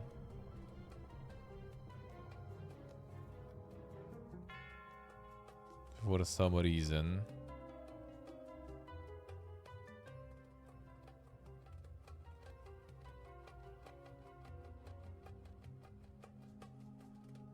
We always want to consider DLC or spin-offs of those types of things, where you can learn more about the game. First, we want to see if Valencia and Clive are really things players around the world want to see more of, and then make that decision. Okay, so they're just basically gonna see if the game succeeds, there's gonna be DLC. If not, there's not gonna be, and that's pretty much how it is. Leviathan DLC already being rumored. I see. Then they already probably think that it succeeded. Maybe they just like farmed some pre-orders or something. Don't expect a PC version of Final Fantasy 16 anytime soon. Alright, let's see this one more in detail. The my Final Fantasy 16 cover story trip to Square Enix Tokyo, Japan off-sans producer Naoki Yoshida about a PC version of the game. Well, it sounds like it's on the way. He stresses that it will be longer than 6 months before players see or even possibly hear about it. So it is a thing. I'm guessing he mentioned 6 months because of the aforementioned exclusivity window, but he reiterates that this window expiring does not mean the PC version of Final Fantasy 16 will go live then or anytime soon. So it is actual 6 Windows exclusivity.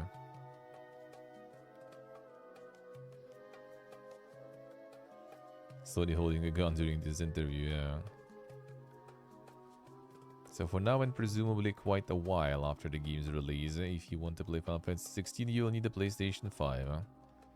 So it's like 6 months exclusivity, but in fact there is probably some other like restrictions or something in place.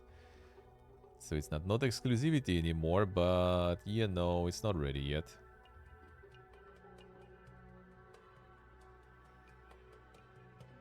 True, Steve, true. Maybe is there a way to do like soft exclusivity nowadays or something, so they don't get like, you know, in the situations kind of like with the Microsoft acquisition. So they started doing this like, well, it's not exclusive, man. It's just that for some reason they didn't develop the PC version yet, you know. Because we paid them, you know, a lot, so they focus on making our version full power. And then after that, they can do whatever they want already with it. And then it's, you know, kind of long to actually make it happen nowadays, especially. So they end up being a few years exclusivity rather than half a year.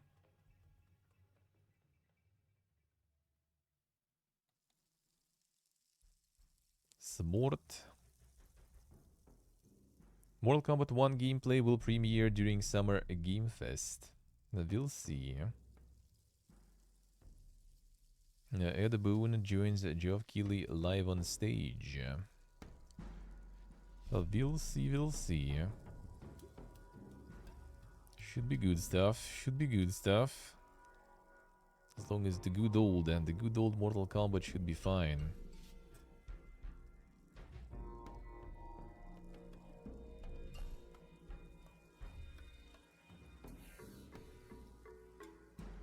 Ed Boon, eh? The NetherRealm dude, eh? The NetherRealm Studios. It's the Noob Saibot. You know. Like part of his name was Tobias Boone. So like two people behind the two main dudes, I think, behind the original games.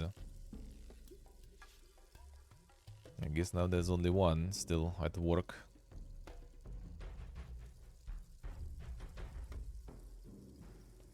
Let's see.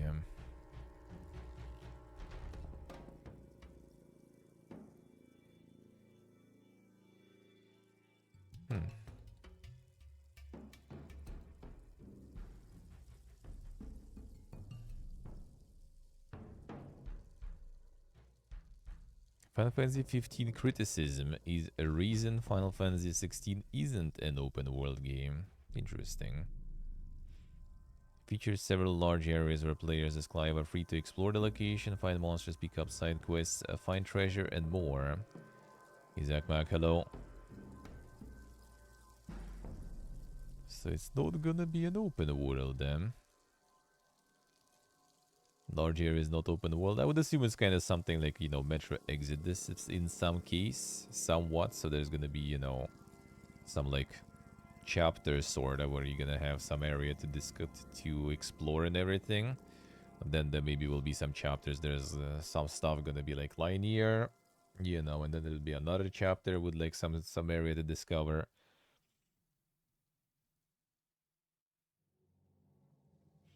Well, I mean, it also depends, like, will you be able to return, for example, to where you already been, you know, this kind of stuff. Like, if the areas are very small and they're going to be changing through the progression of your game, then, I mean, it all goes back down to definition then, what you're going to define. I mean, obviously, this kind of open world, since they give you, like, some areas to explore, as long as it's not the corridor, technically it is open world. If they don't hold your hand too much through the corridors, that's already open world anyway.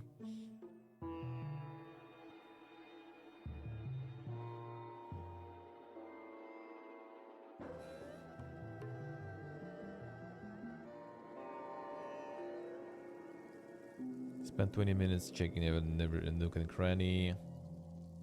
One of the earlier open field locations in the game. After that, checked my map to see how much I had covered in the area I was permitted to explore was about an eighth, which is to say these zones are massive. Well, if it's 20 minutes and you already got 1/8 of the map, that doesn't sound massive, dude. That sounds like, you know, just a few hours to get everything.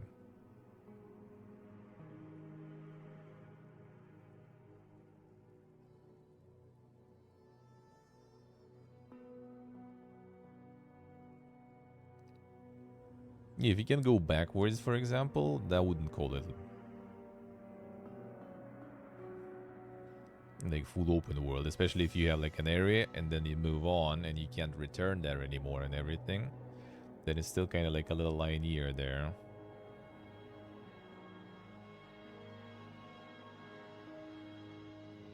If you look back at Final Fantasy 15, a lot of criticism about the game was kind of centered on the story. Some of the storytelling elements weren't as good as they could have been, or towards the end the story kind of loses its focus, or we have this story that needs to be told in DLC, and then the DLC gets cancelled so it can't be told. There are lots of problems there with storytelling that we find, and for Final Fantasy 16 we wanted to make sure that again our focus is on storytelling, so that we can cover those gaps that Final Fantasy 15 had.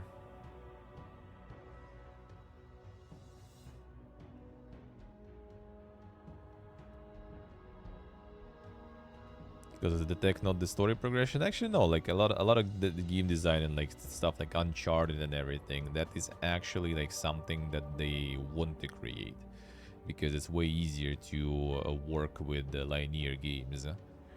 Like they could make like more open world for like Uncharted and such games, but they don't because it's just easier to create the directed, you know, experience. Better storytelling, better like easier to focus attention of the player on the parts that they need them to focus and everything. The reason that they do open worlds nowadays is that it gets the engagements way higher. Like open world is like the place where people, it's pretty much like the modern, you know, the fiesta to keep people playing and farming as much as possible.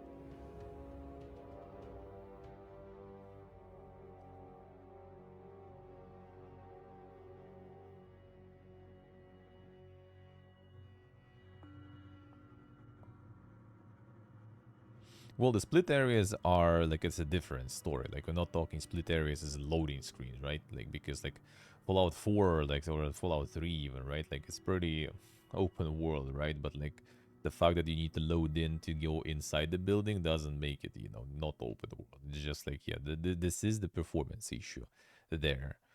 But yeah, it's more about like the hand holding, you know, linear structure and the freedom to go backwards, front, whatever you want. Like I feel like if you have some areas, right, but you pass some area and you can't return there anymore, that's already not that open. Like it might be a big area to explore, but if you return, it's gone. Like if you leave it, it's gone. You like moved on in the story. That is already like not super open, let's put it that way. To put it mildly. Open world works with good with engagement. Like every game has this like shelf moment, right? When it stops, you know, gripping and holding you, and you just kind of like gets bored and like can't get out. An open world, and the more activities in the open world there are, the goal of that is not to like fill the game with a lot of things and stuff for you. It's basically the goal is to make you constantly like busy with something, so you just don't have this feeling of shelving the game because you're just constantly doing something. That's why the crafting systems also nowadays are that prominent, not because they just want to tick another, you know, system in the game, but that's another thing for you to do. Because you kind of like constantly have something to go for, to farm, to aim for.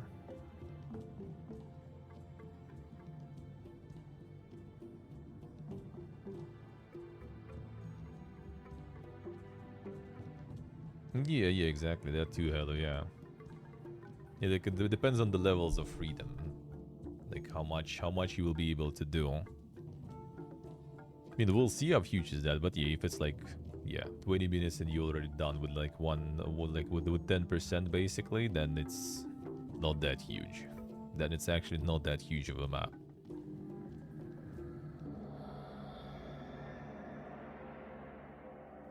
Shida says he and the team as players play many open world games, but telling a succinct and focused story in that format would have been tough because Final Fantasy XVI takes place across an entire continent.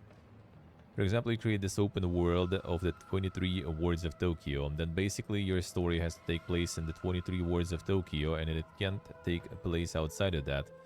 You can create more areas outside of that, but then that takes a lot of resources, and the more that you create, then the bigger the chance that you have to, of that giant area that you created becoming empty, and that's one thing that players hate the most.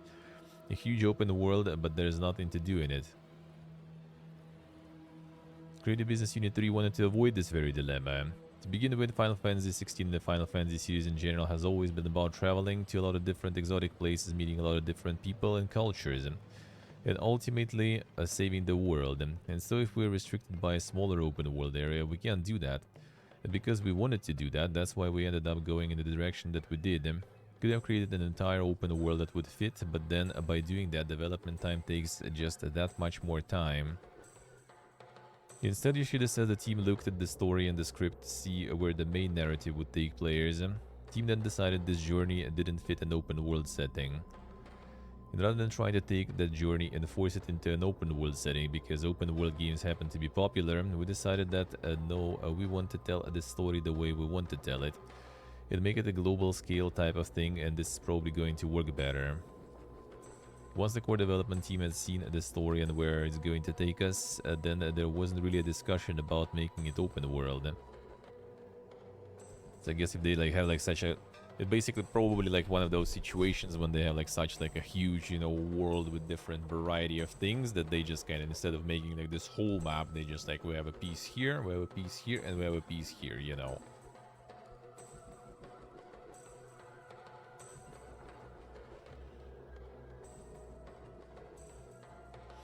Well, the Red Dead Redemption is kind of a bit of a different game. It would be like way harder to make like a bunch of activities in something like Final Fantasy, in my opinion. When the game is all about, you know, like some epic anime drama with like, you know, those huge icons fighting and everything. Just like, you know, going hunting or playing poker would be probably a little bit more weird. It would be doable too, of course. They could like come up with some ideas how to fill that with something interesting to just kill time and stuff. But then there will be a lot of people who just come in for, you know, the epic fights of icons and, you know, the anime drama. So they kind of want to focus on that rather than walking around, and then it just kind of ends up like I think they just basically kind of realized they tried with Final Fantasy 15 to go with like the trend of like the full open world mode, and they just realized that probably people who usually play Final Fantasy don't really care too much about the open world. They just want to go with the story and stuff. They want the cutscenes, they want, you know, the epic twists and turns, and I guess now they just kind of want to make it like more focused. Maybe not completely focused in a corridor, but like a little, you know, more condensed pretty much. I would assume. And yeah, if it's gonna be like taking you all over like some continent and stuff that is huge, then yeah, they just probably got like some different pieces, different biomes, and just gonna like make those separate areas there. The most successful game in franchise? Well, I mean, it's also Square, right? They have their own measures of success, first of all. And second, I mean, it's also kind of like happens a lot nowadays, let's put it that way, right? Like the games that are coming out getting way more successful than the games that were before. Yeah, because the player base and everything is getting bigger. And see that they canceled some DLCs and everything even too. So maybe it was like the most successful, but it totally was a lot of not very happy people. And I even like remember like Ella's playthroughs and everything, and like the chat and stuff during those times, and there was a lot of people not happy about that, that's for sure. Which one was the chapter, the PPG chapter? Well, I don't remember. Like chapter 12, 13 or 15 for some reason. I remember numbers that was like everyone was molding about super hard. That it was like super garbage.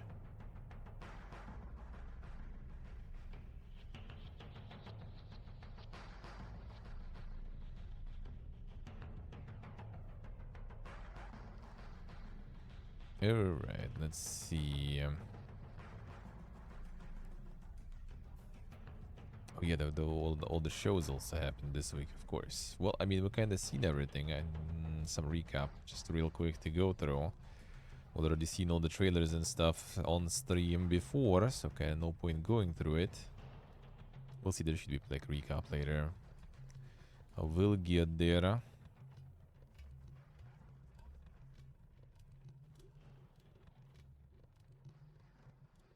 It's in development for 15 years, yeah.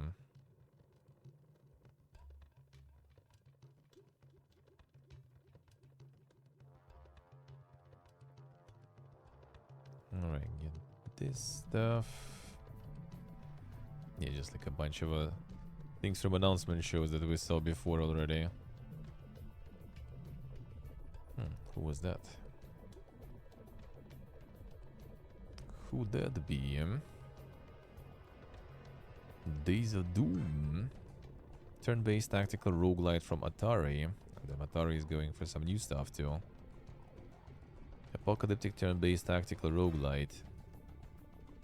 Hopes to subvert the expectation of those who are tired of brown and grey color palettes of other apocalypse settings by placing the action over vibrant and colorful backdrops. That is like literally like brown and grey with a little bit of green though, which is also usually in post-apocalyptic settings. As you battle through hordes of zombies, raiders, and mutant lizards.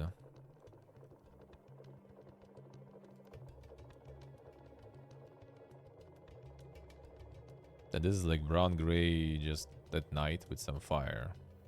Like seemingly at least, I don't know. Where's the vibrant colors, dude? I guess characters, they kind of just like made it like we got the red hair on the character, so now that's vibrant. And there's also full brown mode really. Well, I guess some like I don't know, spells or whatever that is. And the green gas too on top of that.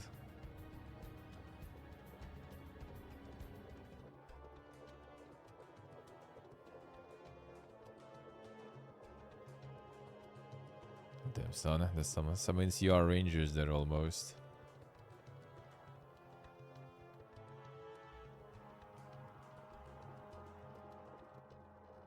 But I mean, like the art and stuff looks good though. So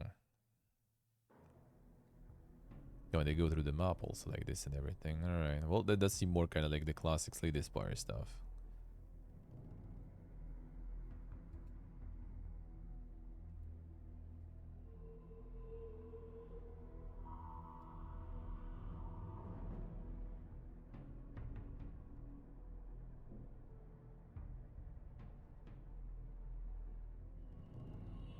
The game is Days of Doom.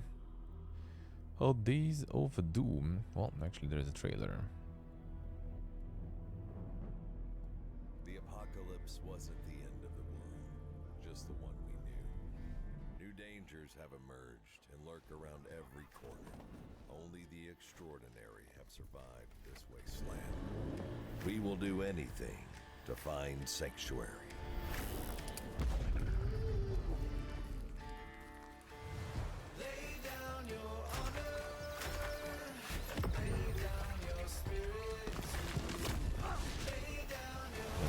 One. The Hydromancer.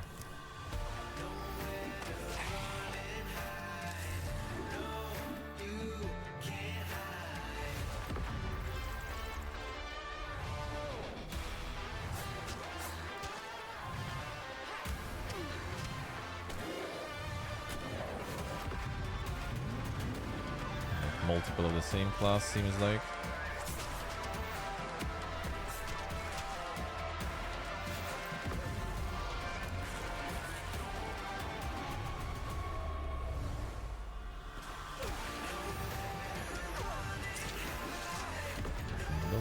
Super game, yeah. Atari going in hard, huh? Atari going in hard, I see, alright. Might be interesting. This might be alrighty.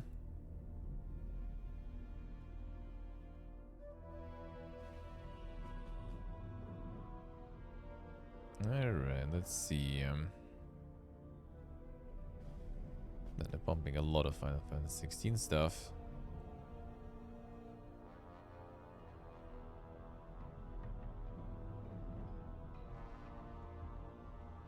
A lot of it.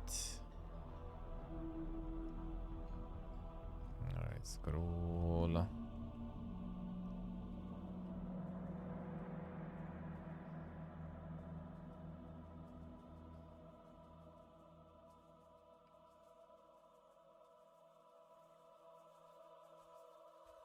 The end game. Damn, son.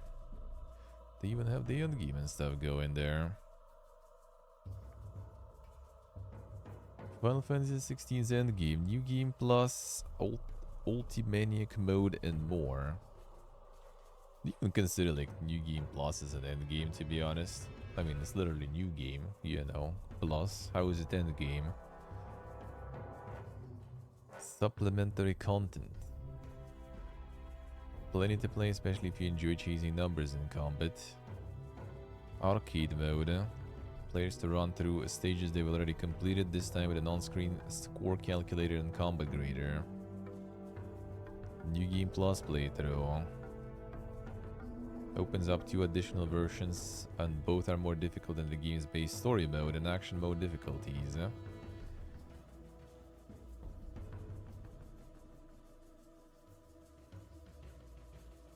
Alright. The usual stuff.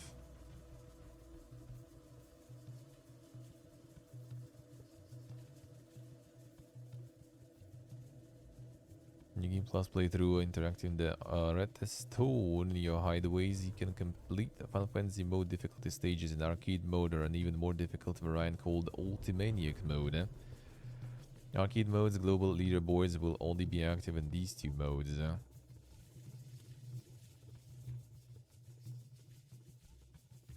Just the 2 things awaiting. New Game Plus Run also allows you to upgrade your weapons further beyond what you can in your initial playthrough. You can also upgrade accessories, which is only possible in the game in the Final Fantasy mode playthrough in New Game Plus. You also gain access to the final Chronolith trials, or if you are not in the Final Fantasy mode, just Chronolith trials.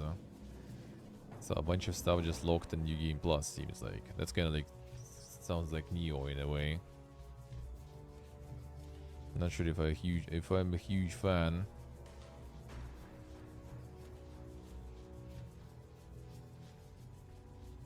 Well, it seems like they do give you some stuff here, but like, why New Game Plus? Well, it's also mostly kind of like all these like trials and everything and like leaderboards, so like, I don't know, whatever. Never really bother with that stuff. Most difficult challenge consists multiple stages, each with 4 rounds of enemies. First 3 rounds will be standard waves of monsters, each increasing in difficulty as you progress. 4th round will be feature a boss. Also time trials. Every stage contains a list of moves, combos and objectives you can execute to gain more time. However, pulling these off won't be easy because there is no healing in these trials. Save for recovery, it immediately begins after activating any limit break move.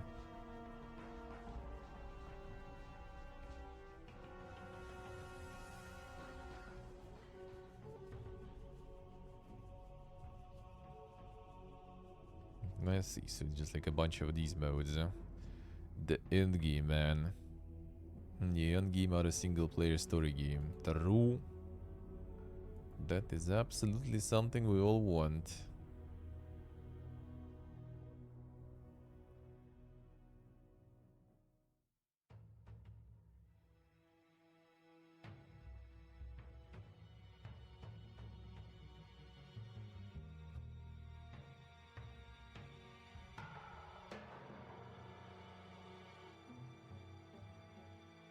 Challenges might be cool as long as they're like, you know, like really well made and tailored, and then it's kind of fine. If you really enjoy the combat, that's the thing. Like if you really enjoy the gameplay, then yeah, having like some more stuff to do with it, I guess, why not? Why not? That's not bad. It's just like end game, like I don't know, dude. Is it really the end game? Do you need the end game?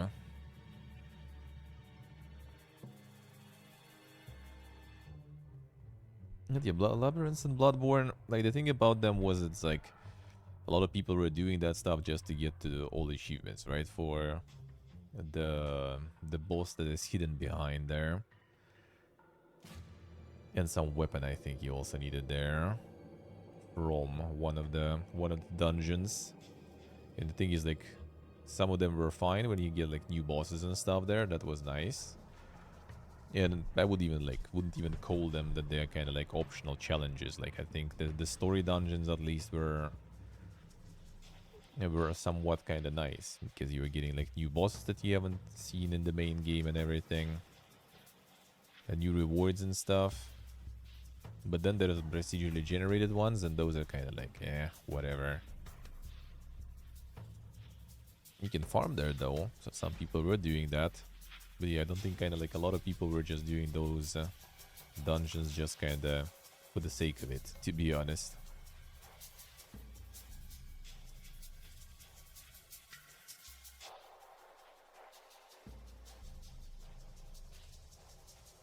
Alright, let's see what else.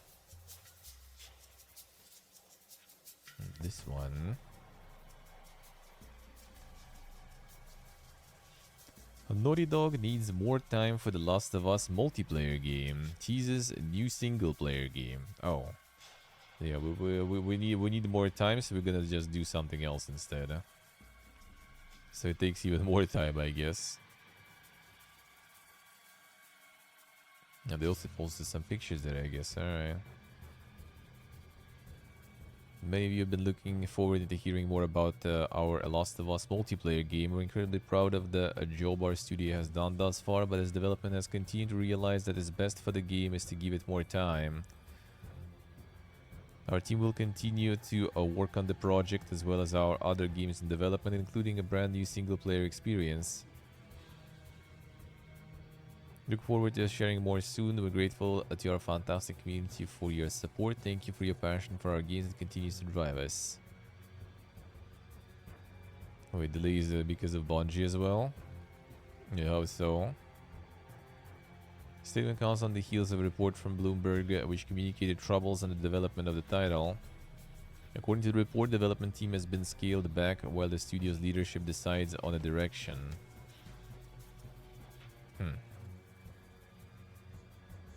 So it's like sounds kind of like something, you know. All right, we need to make, you know, the live service game again. So they started making something, then they realized that, you know, by the time they're making it, it's might be kind of dead. So now they're trying to redo. Now Bungie says the game instead of Thrasher, I see. Well, yeah, the live service fiesta then as usual. That's like the thing, why a lot of those I feel kind of like failing. It's like it's not something that devs and the people working on it like want to do. It's just something that, you know, the corporate guys want them to do. So they end up not even knowing what they're making, right? Because they have no idea what they would like. They don't want to make it anyway. And they don't know what to make and how to make it.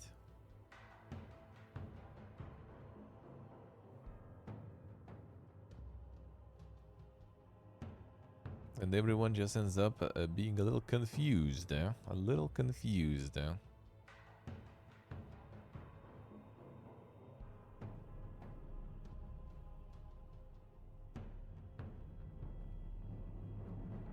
End up scrapping some of those. They probably will, yeah. They probably will. Layoffs at a Crypt of the Necrodancer developer Brace Yourself Games. Reports suggest around 50% of the studio employees were affected by job cuts. That's a lot of people gone. Development for the Synchrony DLC for Crypt of the Necrodancer and the upcoming Rift of the Necrodancer will continue, as will work on Phantom Brigade and one unannounced game. Did like Phantom Brigade also like do quite well, wasn't it? I thought that one did pretty good too. Oof, mixed recently, what? But like, yeah, that's a lot of reviews and stuff. Way of the mixing.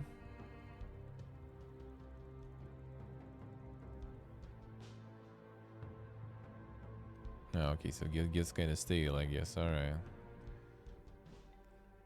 The locking content and the game is abandoned. Oh, here we go. That's the fine specimen here, brother. That's the one. We found him. Single player, full price, no early access, nothing. The game is abandoned, bro.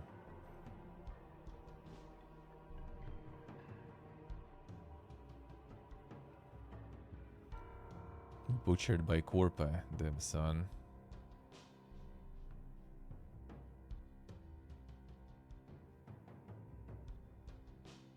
Playing the first missions over and over again with just the higher numbers. That's the problem, yeah. That's the stale part, basically. The devs say they're in the middle of planning the next update, not working on, not production planning. They launched a game that had very little real content, and they knew it. The game sold well and got immediately good reviews, and then they waited for the backlash to roll in before announcing they were planning an update.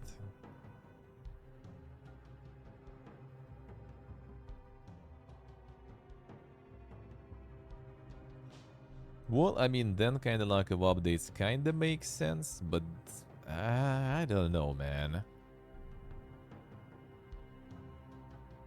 Like, you played 47 hours, dude, also. No bug fixes, no real announcements. Devs got your money and got out. I mean, that's how it goes. They made the product, they sold you the product. They are out to make another one. And I mean, if you already played 47 hours, I would say that's kind of like, you know, money's worth already in. And like 20 hours someone got bored into, for example. I think it's not too bad. But yeah, the game is abandoned 42 hours, dude. And 30 hours. For about 10-20 hours is fun game. I mean, that's solid, I think, no? That's how it goes. We're starting to forget that, you know, the full game, single player game releases, they do be like that.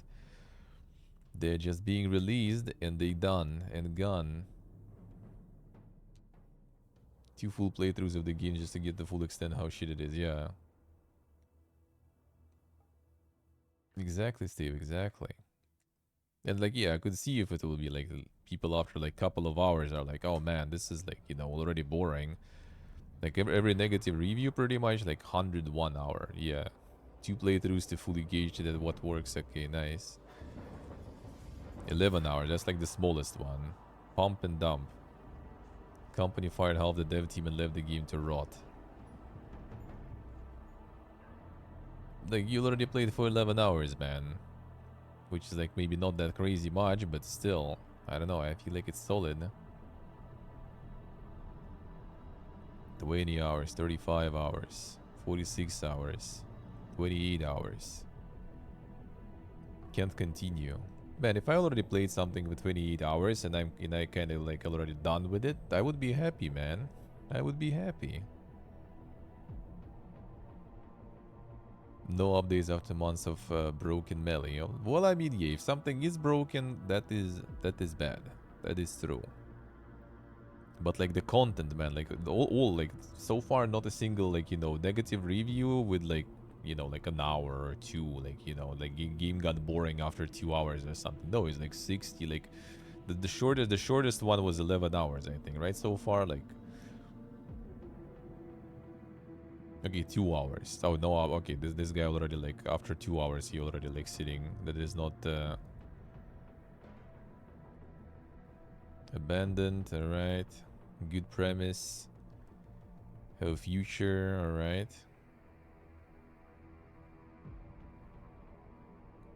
In the end, the game is empty. After a few hours, you realize just repeat only a few things. I feel like probably you read some comments before too much there. I have a feeling. And you just post the same. Yeah, because mostly all the criticism... Oh, okay, no, well, some like tech broke stuff, okay. Understandable. Happens.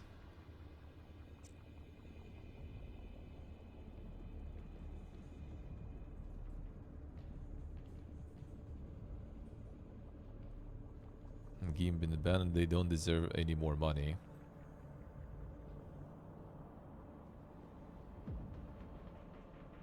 I played some of the beta, didn't like it, and decided to give it another try. Bro. I ate it. I tried it, right? I tested it, I didn't like it, but then I still kinda, you know, like bought it and wrote a negative review. Alright, sure dude. Amazing. Amazing. Locking in content again. Like, I don't know, man. It's so weird. Like, when you already play that much, the single player game. Like, one sec. Much is in proper prices.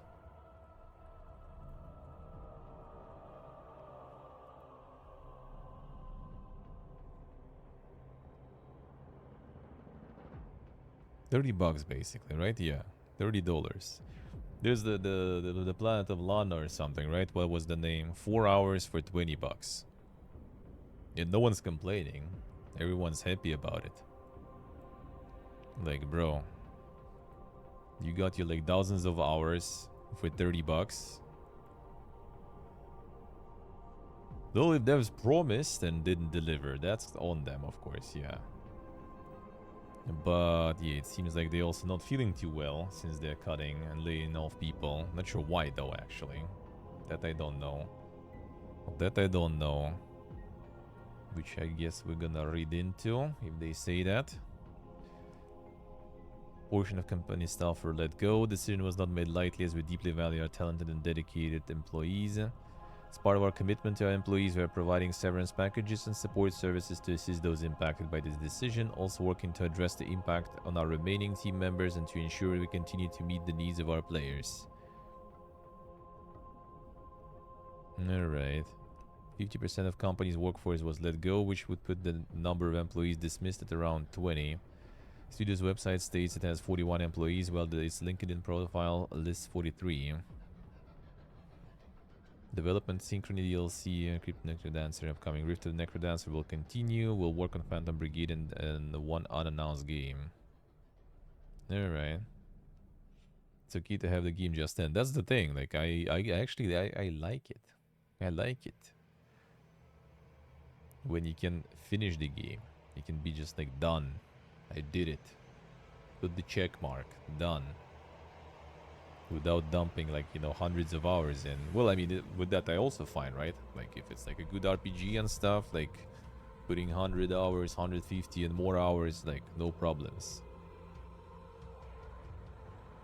Damn, hello, they don't want you to remove it. They're gonna stay there. Gonna stay there.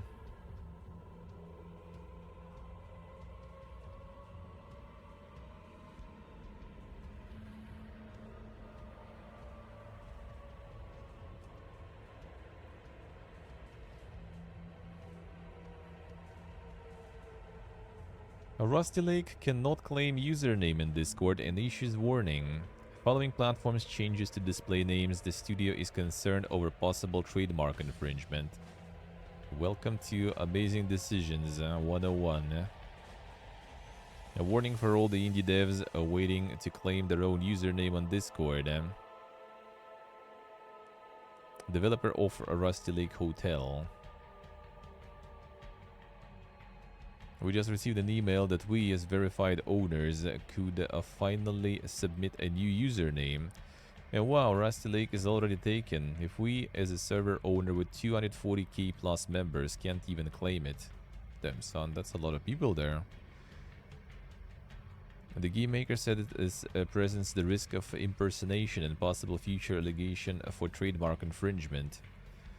Game Maker also said, in any case, Discord support was helpful enough to respond with an automatic response email to this issue, and the follow-up is directing us to another help desk. So yeah, seems like it's gonna be a lot of fun with that stuff.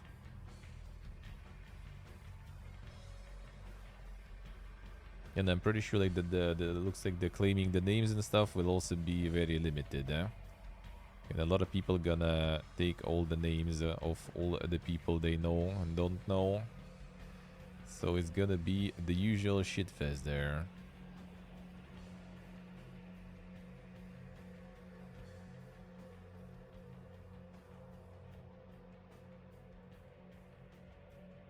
There can only be one, yeah.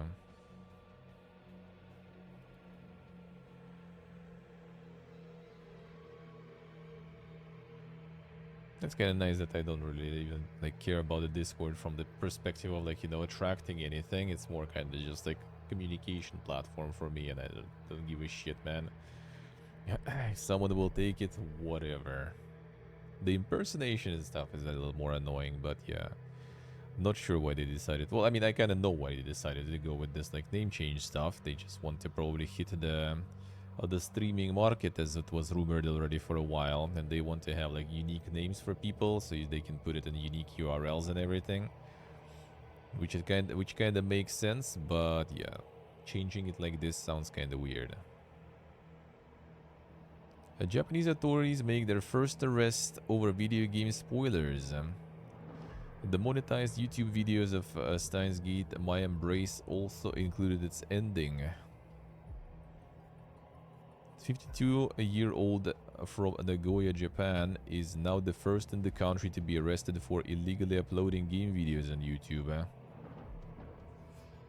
As reported by Japan Today, the videos of Steins Gate and My Darling's Embrace were also monetized and included the game's ending. 2011 visual novel, which was re-released in 2019. Current rights holder is media firm Kadokawa. The YouTuber also uploaded videos from the anime adaptation of the game and Spy X Family, another animated show. Japan Today added the gameplay videos from Japanese YouTubers which don't collect ad revenue are common on the platform. So you can make content, but you can't monetize content. Nice. We're not getting money, you're not getting money too, just because, huh? Coda, Japan's content overseas distribution promotion organization, said that in principle, a use of any gameplay videos requires permission from the rights holder. Which is, I mean, kind of not false. But that's why they all send the keys and everything, yeah, no. Because they want it to be covered. But I guess some people are still a little in the past with that. Just like some particular companies from there too.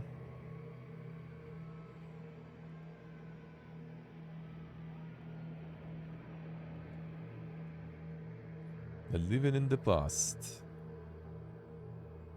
Battlefield leaders form a new shooter studio, Time to Kill Games. Lars Gustafsson creates new AAA games team in Stockholm. We have to dare to be different. And another one, yeah.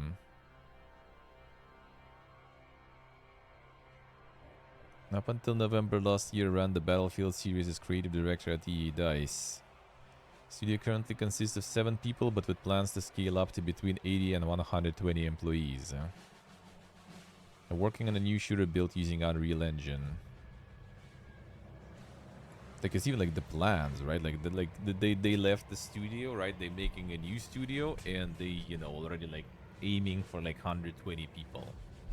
Like, dude. And I mean, they're probably gonna get the investments in stonks. They probably maybe already even got some. I got like a whole fucking essay here. So I guess with this, they kind of with this interview and article, they're already kind of looking for the sponsors, probably for the investors. Now we're gonna be different. Copium.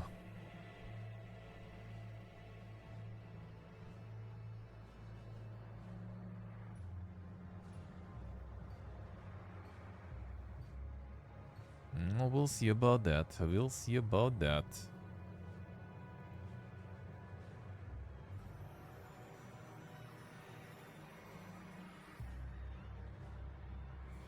Alright, let's see.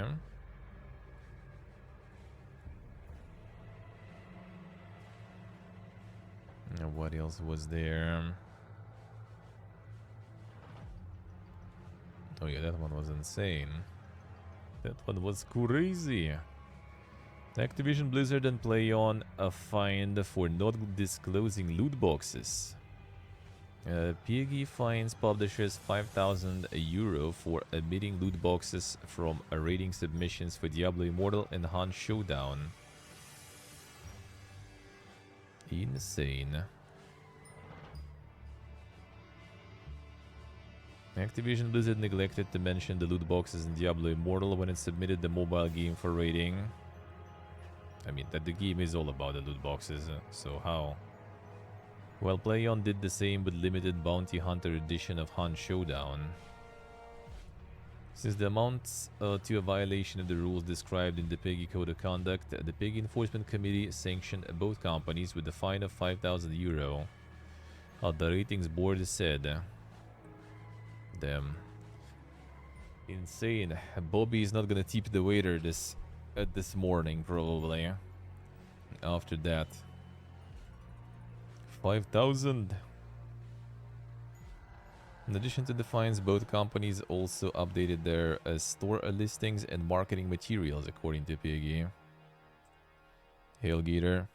Gotta fire 100 now because of that. Yeah, probably. Gotta tighten the belts, man. Serious shit. Got some big penalties.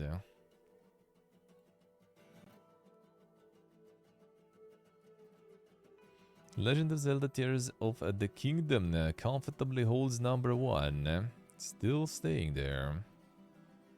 The 6th best-selling Zelda game of all time in the UK.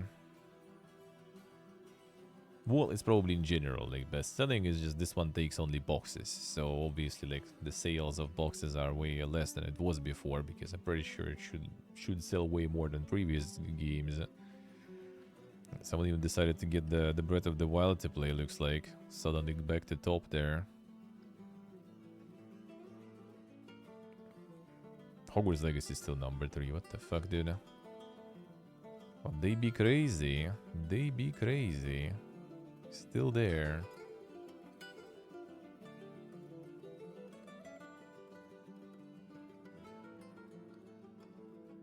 Oh yeah, this one also now.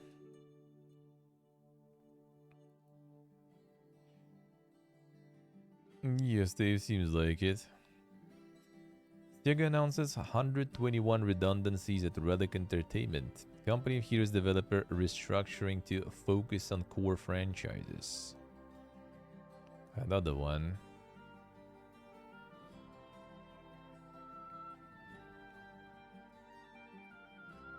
Yeah, like, why?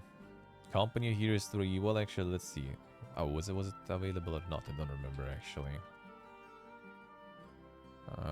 2 is available. I guess 3 is not, though. The usual. The usual. Fine. These third-party things.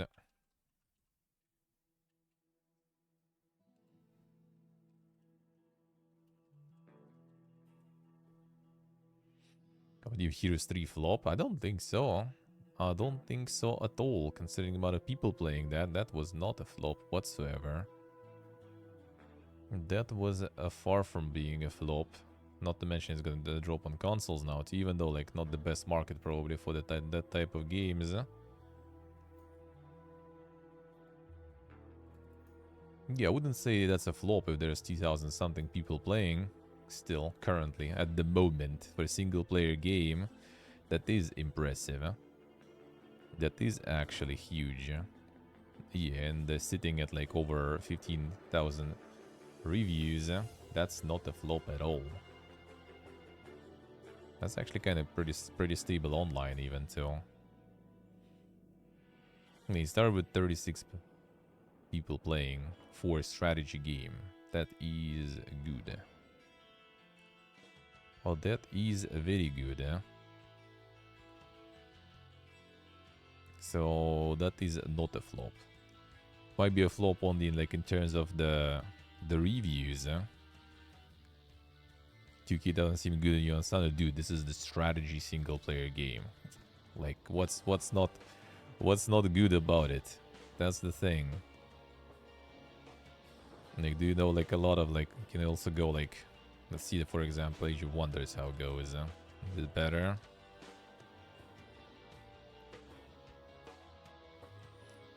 The Age of Wonders is pumping though.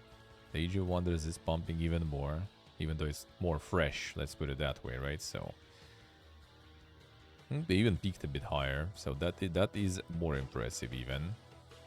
But like, I think there is that probably is multiplayer, but like, is there like a lot of people, you know, like going, playing those multiplayers really?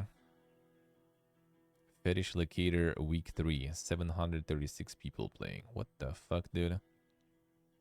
Insane. Let's see how it is.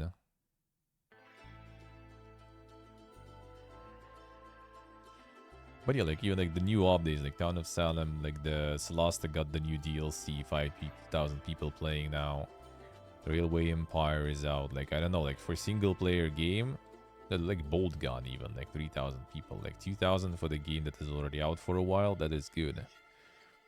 Multiplayer is a thing, but I don't think it was in general in Company of Heroes that huge. I think it was kind of like, there was even a Seth's video, I think, about it, right? About multiplayer and in the second game, so that wasn't the strongest part, I guess. Let's put it that way. So no, I think it's and like the peak numbers and everything. I don't think it was a flop whatsoever. Like, the only floppy part there is the reviews, which I still have no idea why. And you can check here because like it's not, the page is not available. But yeah, people were complaining about graphics and stuff. I remember, like, why? What graphics, dude? Like, I don't know, it looked good.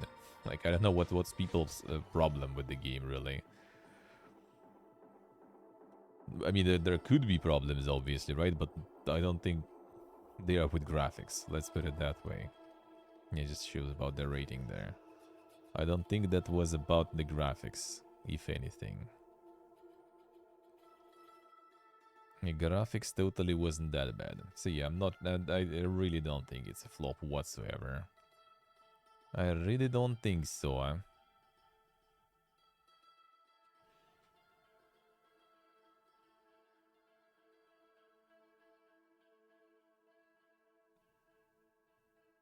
The owner, well, this is a huge distribution here on the owner estimations, but yeah, I'm pretty sure they did quite well there.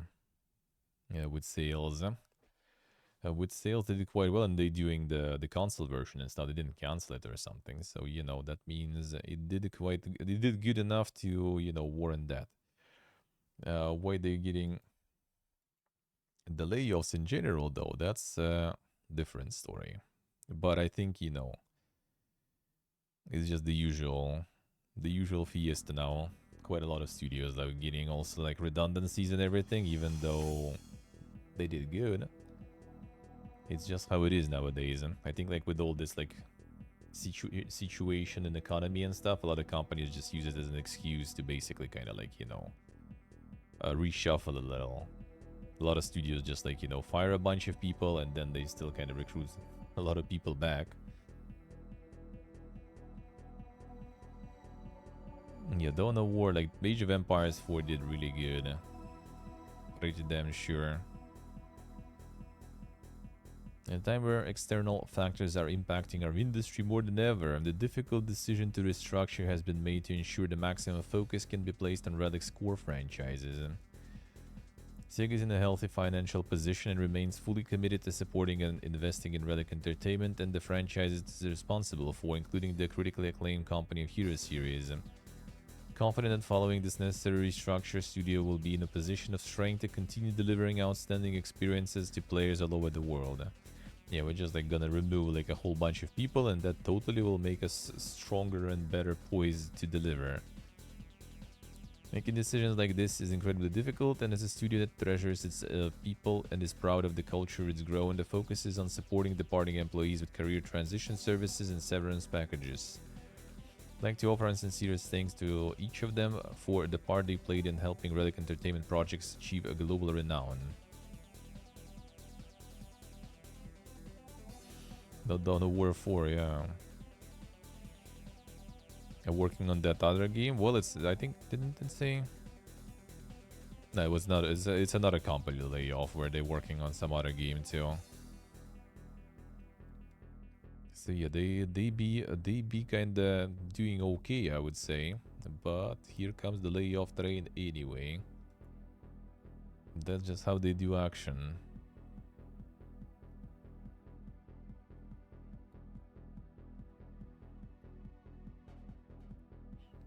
PSVR 2 sold just shy of 600,000 units in 6 weeks. PlayStation to invest more in new IP by financial year 25 strategy, a meeting report also shows.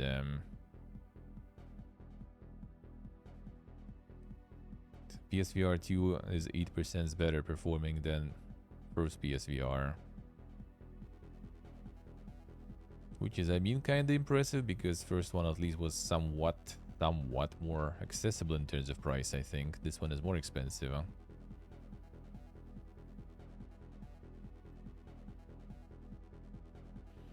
50% in new IP and 50% in established IP by fiscal year 2025. Well, so far, from the show especially, well, I guess there were like a bunch of new IPs, but mostly it was the live service Garbo.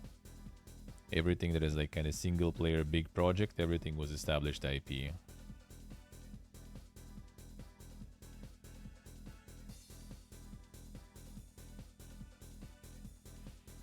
Embracer Group net sales rise to $3.5 billion in challenging year. CEO Lars Wingefors warns potential partnership collapse and big game delays will impact years ahead. Alright, net sales 179 million, PC console gains 327 million, mobile 121 million, full year 3.5 billion, total PC console 1.3, mobile 552.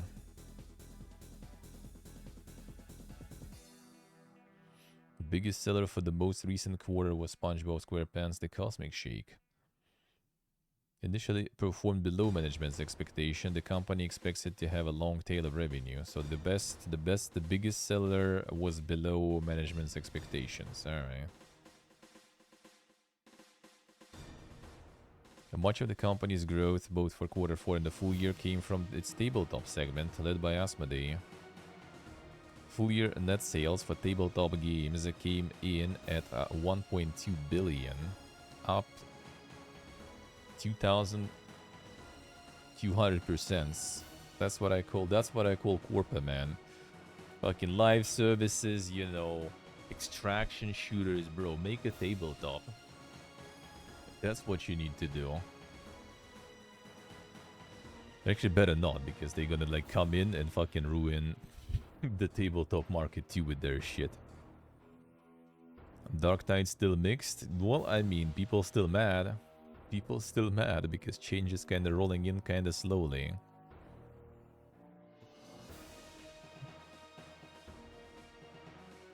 The extraction shooter is the hot new thing. Well, I mean, sorta. That's the same with everything. It was with Battle Royales and with MOBA back in the day. Most of them fail, yeah. But everyone still tries to shoot for the best one, you know, that will stay around and do something. Well, I mean, Bungie probably can try with Marathon. They already have like the player base. They have a fan base for Bungie and stuff too, right? Content creator base. They could try just to go for a push, right? Just use their like content creators, just try to use their fans and everything that will buy their stuff just to kind of like push for it.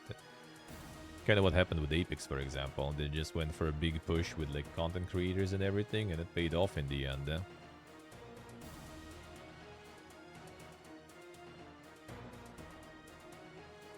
Napoleon, very lacking in content, I see. Even like the new update, I think, that they announced was like 1 or 2 missions, I think. So yeah, I guess it's kind of like quite the slow movement there. Generic 4-man co-op loot shooter, yeah. But your tabletop 1.2 billion. It's insane, dude. Force explained that recently as last night, he and his team were informed that the major strategic partnership that had been negotiating for 7 months will now not come to fruition. Despite the fact Embracer received a verbal commitment back in October, the deal would have included more than $2 billion in contracted development revenue over a 6-year period and enable catch-up payments for the costs created by a range of large budget games. So that's probably some sort of like franchise deal, seems like, with some big franchise owner, I guess, because it's like 6-year period, contracted development revenue over a 6-year period for $2 billion. So that probably was like some big franchise holder who was planning to deal with them. Force wrote that while the group has a solid pipeline of games in development, several projects will need more time to live up to our high expectations of quality and to reach their full commercial potential. Release dates have also been moving around, meaning multiple games with the potential to generate net sales of more than $93.6 million are now delayed to the financial year ended March 31st, 2025. Financial year 23-24 is not the year when we maximize the value in Embracer, but we will continue to take important steps and set the foundation for the years to come.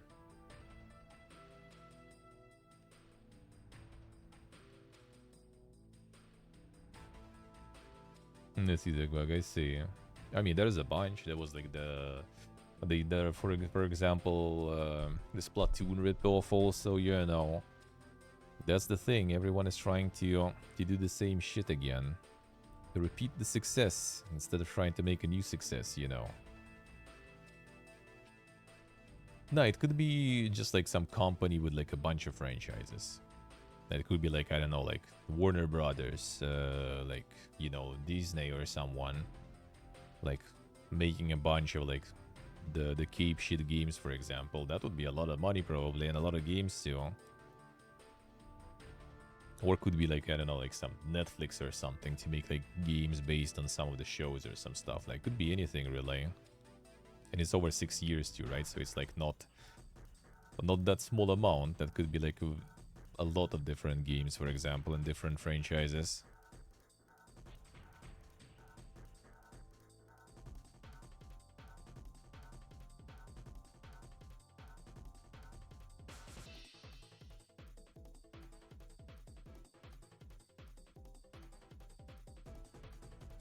Alright, let's see.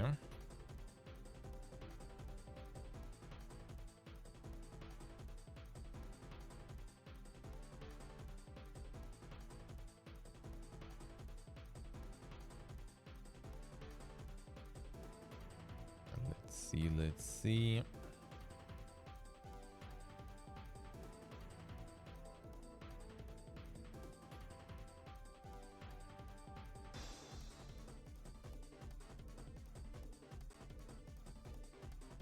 The redundancies hit a Marvel Contest of Champions publisher, Kabam. So even like the mobile Cape shit is suffering.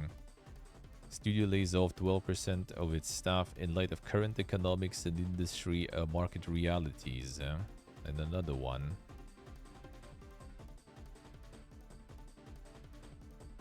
This restructuring provides greater financial flexibility to invest in a new growth area while also streamlining our existing development teams.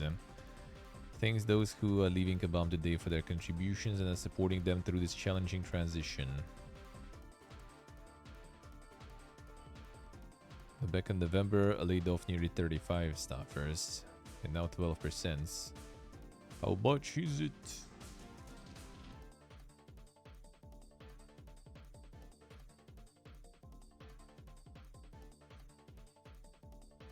Oh, damn. The stats. Since its January launch, Kick has hit a total of 114 million viewership hours. Streaming platform also saw its active channels jump by 180% during April. Damn son, the Kick is pumping.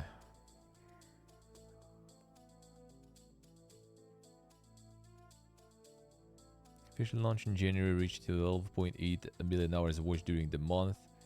Views continued to climb throughout the months. A mobile app was released towards the end of March. Viewership from March grew by 45% as they hit 51.8 million hours watched during April. The report also notes that active channels on the platform grew from 24,000 in March to 67,000 in April, an increase of 180%. Well, it takes time to determine if a new platform will have a long-term success, since there eventually needs to be an audience for the middle class of streamers and not just the stars. Said Stream Element CEO Gil Hirsch. Kick's current beta is showing impressive momentum in terms of channel and viewer growth, so the question now is if they stay on track, will they be rolling out more engagement, monetization and moderation features? Which monetization?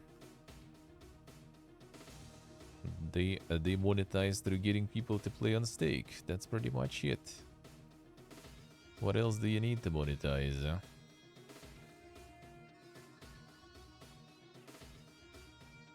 IGI Origins developer Antimatter Games closing down this summer. Yeah, I didn't even like know that there is IGI Origins. Like, dude, I played that long ago. Parent EG7 said it will shut down Yuki developer to improve group profitability. Another one.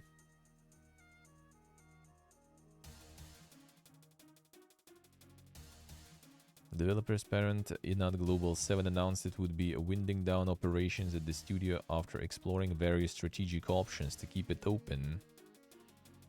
Shifting Antimatter to a work-for-hire model, selling the studio or finding a third-party publisher for IGI Origins, the first-person shooter the Truro-based team has been working on. However, none of these options produced sufficient traction within the group's target timeline, which counts the studio's closure as part of ongoing efforts to improve predictability and profitability for the group. Expected to be closed during the summer, an employee consultation process has begun. Expect studio closure to result in a yearly cost reduction of $4.6 million.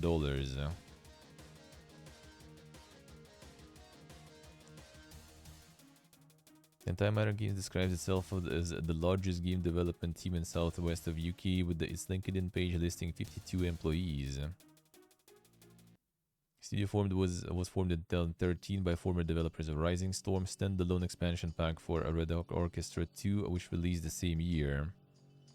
Team also developed Rising Storm 2 and has contributed to the Killing Floor series and 2K's asymmetrical multiplayer shooter Evolve. The status of IGI Origins is unknown now then. I'm sure there's like a lot of people who would even like go for that kind of nostalgia. Like I completely forgot about that name like until I heard it. And I can't say it was like something like, whoa, I need to play it again, man, that was so good. Nope, it was just kind of like somewhat of a generic shooter back then.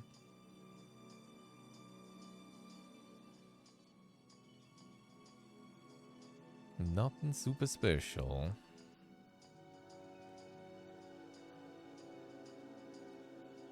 Alright, let's see.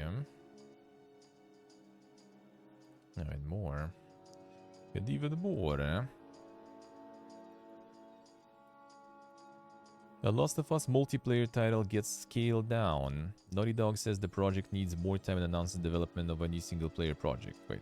We read exactly this one. Right? There was something else on top of that. Yeah, pretty much the same. Alright, so there will be like more detail on that. I guess they just posted again the same stuff. Alright, sure. Yeah, I guess this odds the Decision Count studio title was re-evaluated in terms of quality and viability. Evaluation led by Sony subsidiary Bungie questioned the Naughty Dog title's long-time engagement with the users.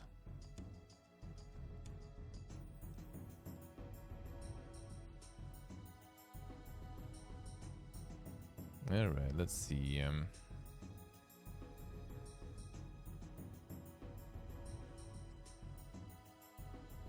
What else? What else?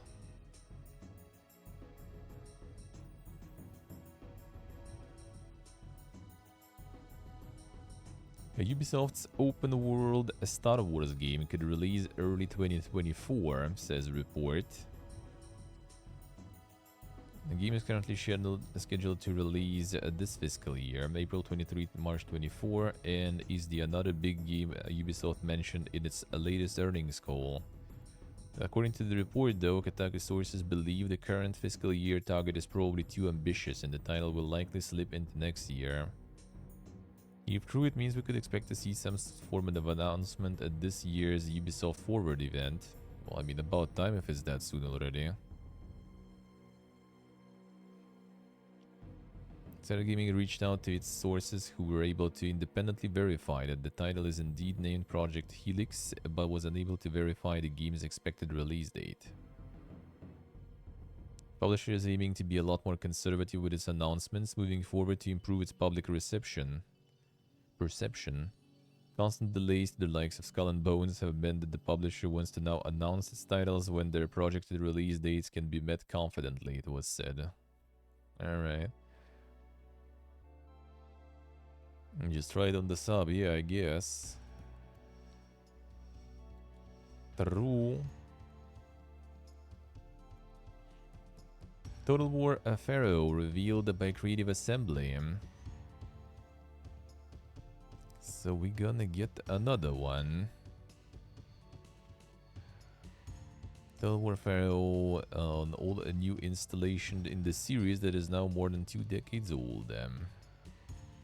A given release window October 2023 already even. Yeah, the announced trailer. Let's see. Let's see.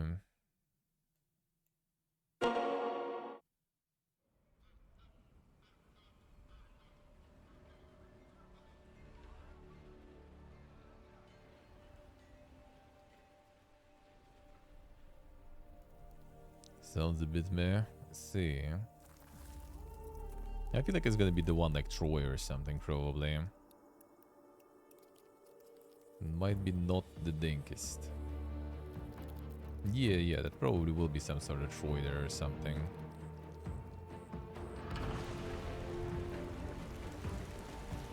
Roll the poo-poo.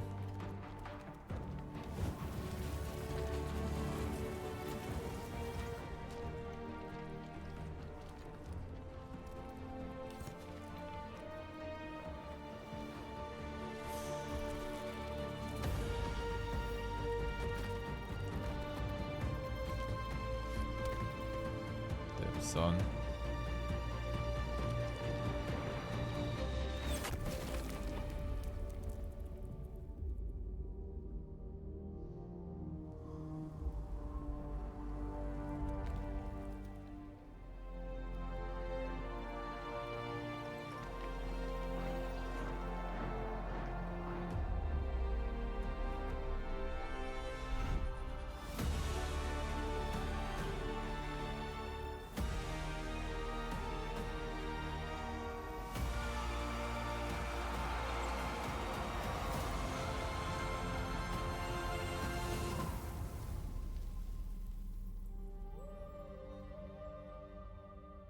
The skill might be not the dankest though. That is true. That is true.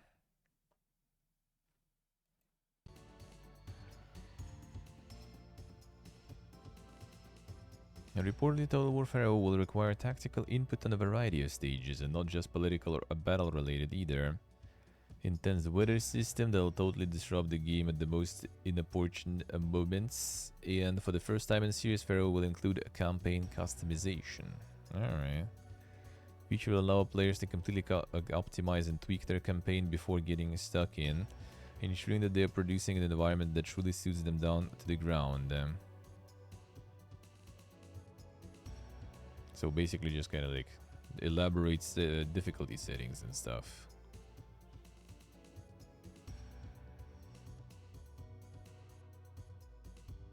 This is the alright. Unlucky.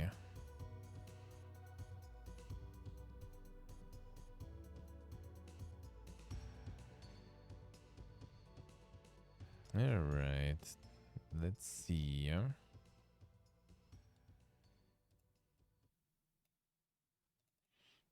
Metro Exodus has sold 8.5 million copies. And what's next? Spoilers, bonkers.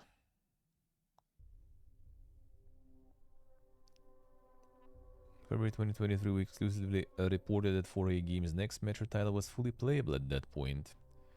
Reached a milestone in its development where it has been fully fleshed out.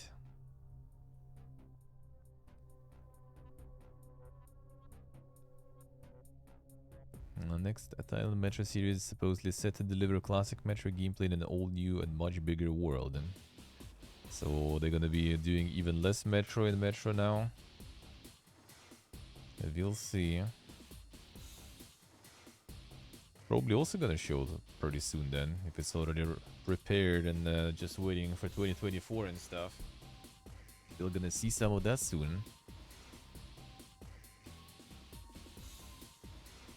Maybe we'll see some of that soon.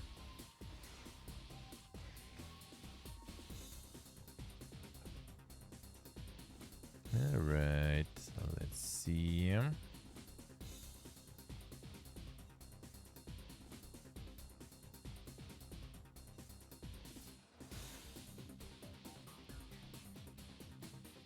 Remember Super People, it's being shut down this year. So yeah, another BR going down. That one didn't last very long, eh? October 2022 peak player count set at 47,392 people.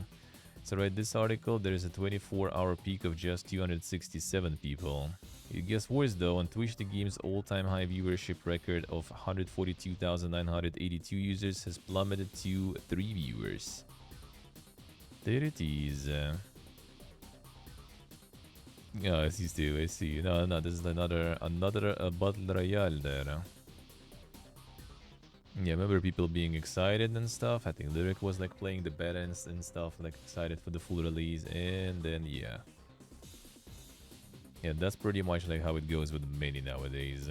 It's like the same with Blood Hunt, like literally just like beta, everyone excited, then release, everyone excited, and then like year after shutting down. Well, not shutting down, it's gonna like keep working, but yeah, there's not gonna be any content or something produced for it anymore.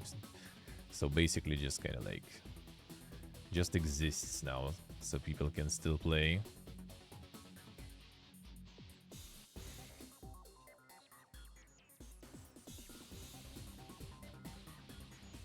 Will Smith appears in trailer for Undawn, survival RPG. Damn son.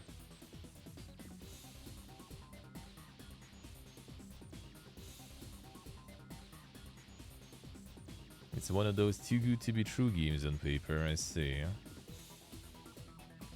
Base construction, survival mechanics, expansive open world vehicular combat, customization elements, PvPv platform.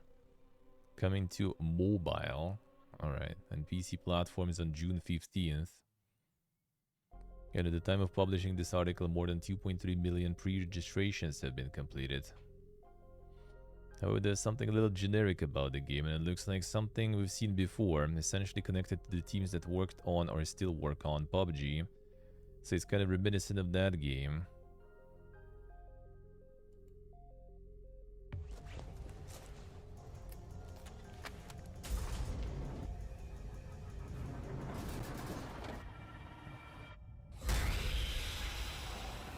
The level infinite. Well, the mobile and PC already kinda like hints at something there. And you'll see.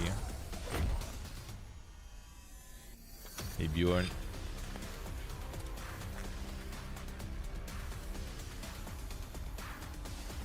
Didn't he cancel? No, I think he kinda just like made himself look like a fucking idiot, but that's pretty much it.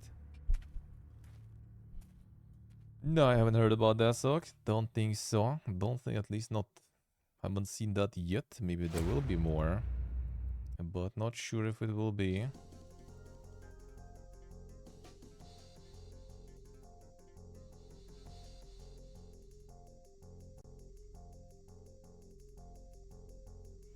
Lord of the Rings Golem developers deeply apologize for its game. Yeah, they even like the Lord of the Ring instead of Lord of the Rings there. Apologize for underwhelming experience many of you have had with Lord of the Ring Gollum upon its release. We acknowledge and deeply regret that the game did not meet the expectations we set for ourselves and for our dedicated community. Please accept our sincere apologies for any disappointment this may have caused. Goal as a studio and as passionate Lord of the Rings fans has always been to tell a compelling and immersive story-driven adventure. Crafting a story with Middle-earth as our playground has been a greatest honor and the biggest challenge we have faced so far. At Daedalic, we understand that the game's success relies on the enjoyment and satisfaction of its players. We genuinely value your feedback and have been actively listening to your voices, reading your comments, and analyzing the constructive criticism and suggestions you have provided them. The development team has been working diligently to address the bugs and technical issues many of you experience. We are committed to providing you with patches that will allow you to enjoy the game to its fullest potential. I think you need to patch kind of like more than tech stuff by the looks of it there. Once again, I deeply apologize for any inconvenience caused, and we appreciate your understanding during this time. We'll continue to keep you updated on our progress and provide transparent communication regarding the upcoming patches and improvements. Your passion and dedication as players have been the driving force behind our determination to make things right. Thank you for your support. Alright.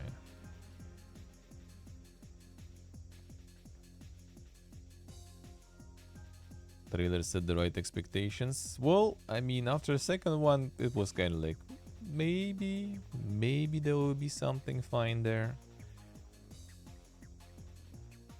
But yeah, I don't think anyone was like expecting something super crazy there. Like the first one was like completely awful. Second one kind of after the delay seemed like, well, maybe delay kind of, you know, helped at least. Looks a bit better, but I guess not. I guess not. Yeah, so that one means, yeah. That's a positive one, by the way, too. That's a positive review.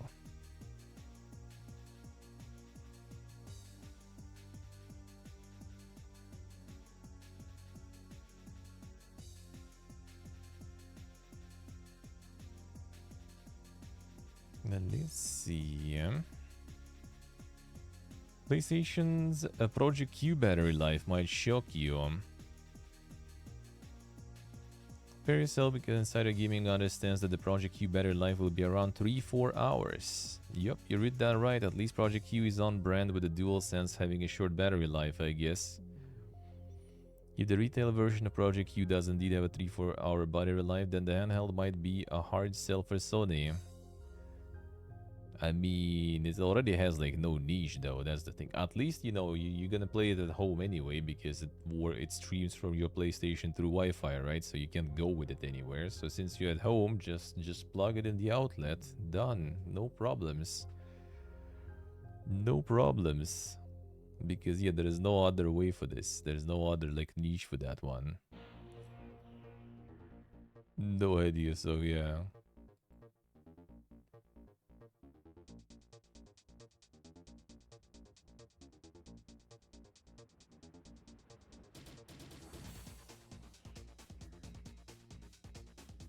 A Knights of the Old Republic remake still in development, Embracer says. Wait, how did like Embracer even like ended up with the Knights of the Old Republic?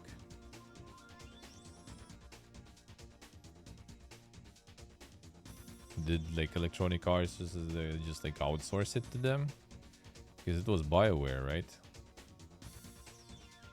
Well, I guess maybe it was like BioWare before Electronic Arts or something. So they managed to kind of yoink the franchise. Yeah, the Aspyr media. Oh, yeah. True. Aspyr is the one that's making. Yeah. They made like the Switch port and stuff too. Yeah. These guys. I guess. It's still in the works. It's alive. Copium.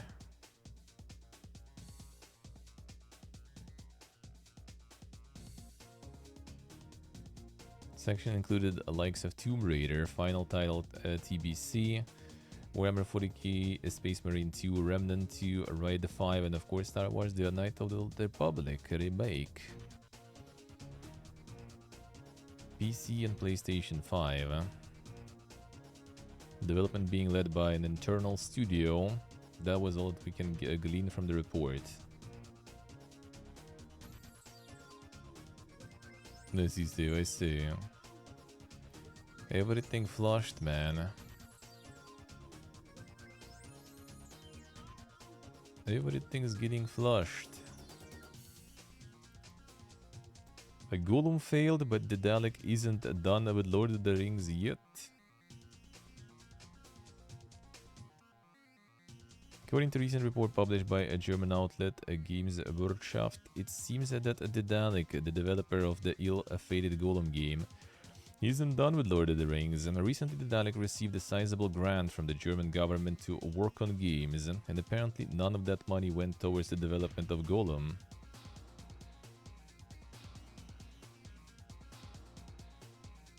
Golem was a first of several games based on the Lord of the Rings license being developed by Daedalic. There's a follow-up project in the works. It was claimed that's codenamed It's Magic, which will emerge in 2024 as yet another expansion of the Tolkien universe. Isn't much known about the title, but given the codename, it could have something to do with the elves, some of the most magical beings in the Tolkien universe. So just like take it higher, man. They got like, you know, they got one of the iconic characters, so like maybe it's gonna be a Lord of the Rings Gandalf now or something. Let's go. Time to shit all over Gandalf too, huh? Despite the fact the German Ministry of Economic Affairs has seen fit to grant Daedalic a subsidy worth €2 million to bolster the development of more titles set in the Lord of the Rings universe.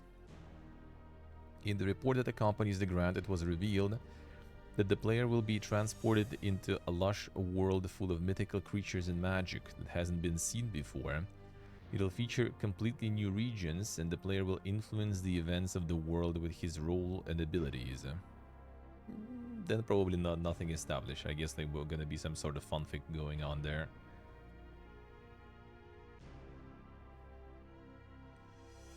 And maybe they're gonna have some sort of fanfic there going then.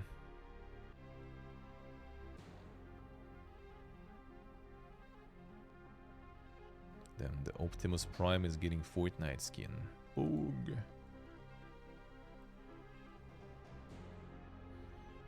Phantom Blade Zero to feature 40-hour story multiplayer. The fuck? How does that work there? In a semi-open world. Let's see. Primary story path will take 30 to 40 hours, complete and full. Confirmed there will be several side quests as well as wealth of endgame content that includes multiplayer dungeons and some roguelike missions. Damn son. Alright.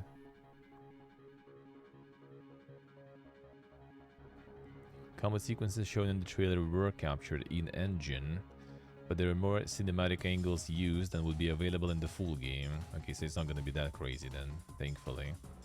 It'll be more stable and offer better field of view to avoid dizziness and motion sickness. The FOV is exactly what I said instantly. It's just too zoomed in, man. Like all this like movement with this zoom just looks weird.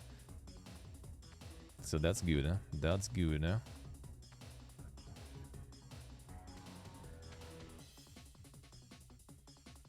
Semi-open world environment negates the need to travel vast distances while also providing a player with non-linear approach to the game itself. Will be a multi-platform title, that's good. No info absolutely on when will it launch. Work on Phantom Blade Zero began in 2017, but in 2022 game entered the core development cycle with just 3 people working on it. Oh, okay, I see. Expected that the team has been expanded by now, but not to the point where a release date can be confidently confirmed. So it was 3 people working on this one. What the fuck, alright. That's impressive, huh?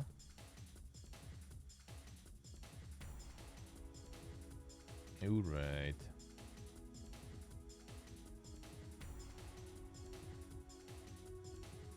Let's see. A Homeworld 3 delayed also to February. First half of 2023 to February 24. Been like 1 year delay. That's quite. That's quite.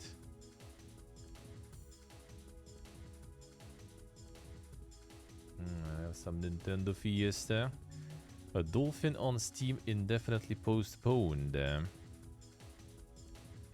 We were notified by Valve that Nintendo has issued a cease and desist citing the DMCA against Dolphin's Steam page and have removed Dolphin from Steam until the matter is settled. Currently investigating our options and will have more in-depth response in the near future. Nintendo at it again. Nothing new. Nothing new. Alright, and there's this. There is this.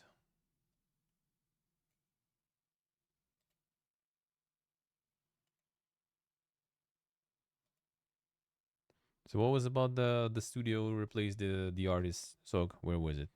Don't think it easy here, huh?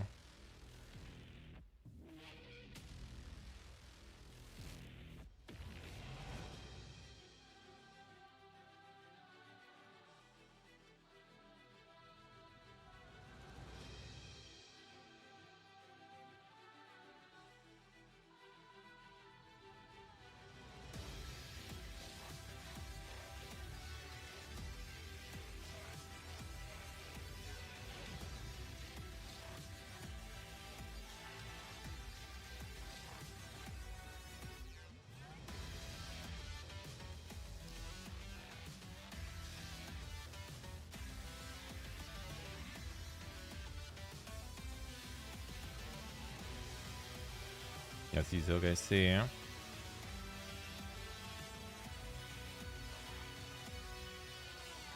A Ray arc. That sounds familiar.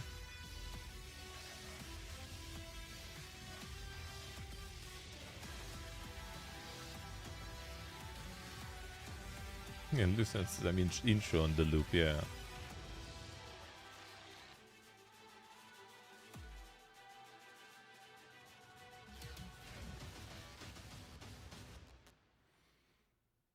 Demon X Machina. I'm not sure if they're gonna be the second one or something, but yeah, that might be. I wish I could say this was the craziest. Though I auto switching even to something. Get out.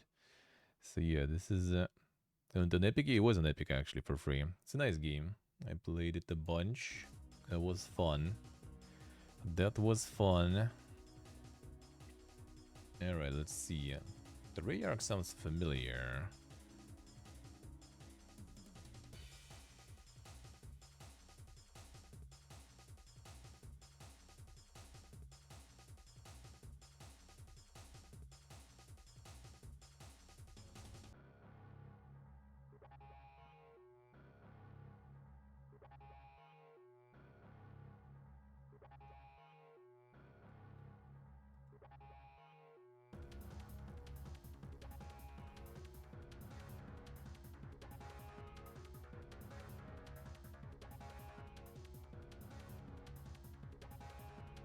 No, there's apparently this even another thing. Let's see.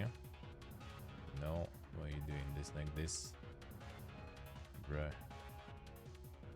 Why?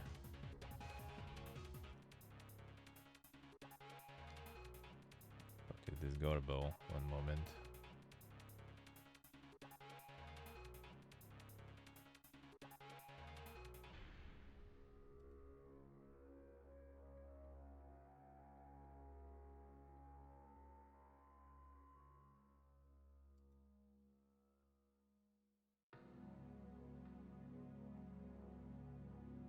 Doing it like this. Alright, fine, let's see here. They got the statement already about it even.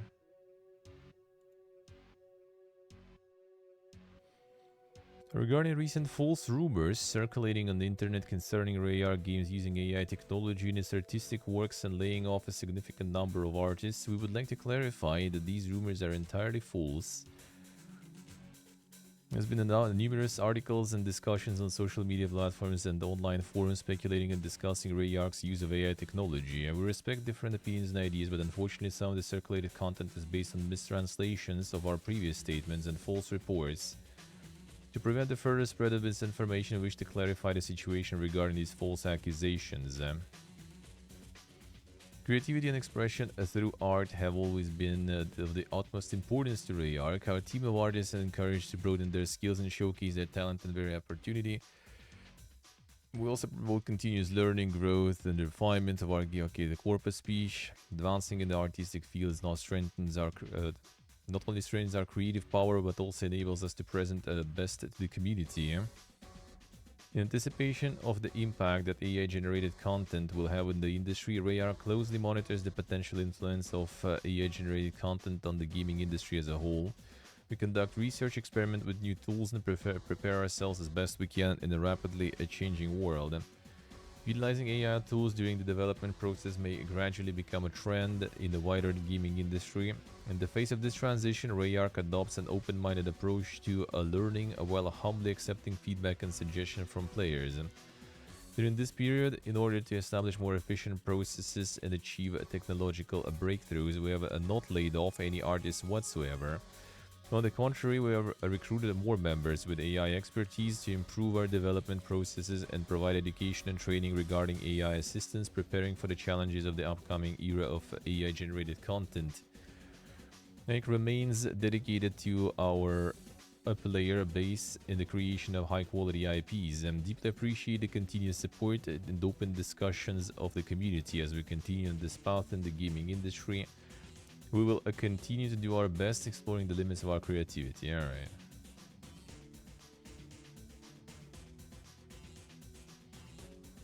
Didn't hire artists? Well, I mean, they didn't fire artists, but yeah, they did hire the AI specialists. I mean, it's obvious that everyone is using AI already to some extent, and many companies are pretty straightforward with that. But yeah, I think it's too early to just kind of like completely ditch everything and just leave only AI. That doesn't sound right.